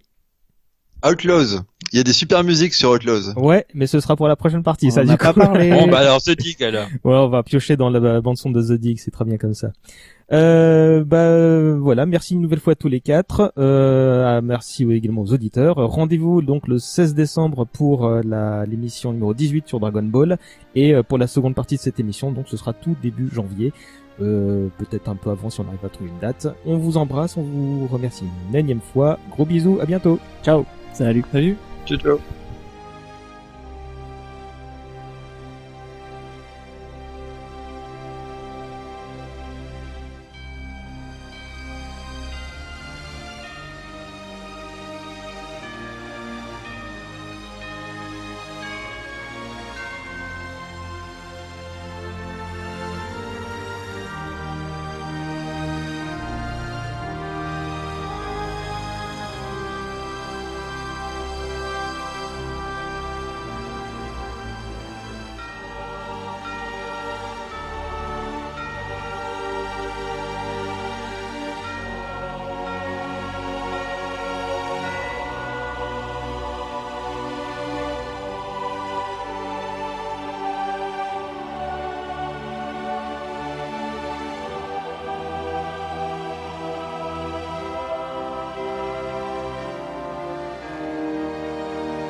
César? Je suis là. Donc genre, petite anecdote, récemment j'ai relu mes vieux Lucasfilm Magazine de 95-96 et dans le courrier des lecteurs du numéro 4 ou 5, j'ai retrouvé un truc que j'avais oublié, il y a marqué Pierre-Éric Salard souhaiterait faire un fanzine sur LucasArts. Je trouve que c'est une bonne idée quoi, ça date d'il y a 23 ans quoi. Bah, quelque part, tu l'as fait, ce fameux fanzine. T'as été juste un peu avant-gardiste et tu l'as fait sur le web. Ouais, c'est ça, ouais. Est-ce que tout le monde est bon? Ah ouais. X-Wing. Ça aussi, on en fait plus des comme ça.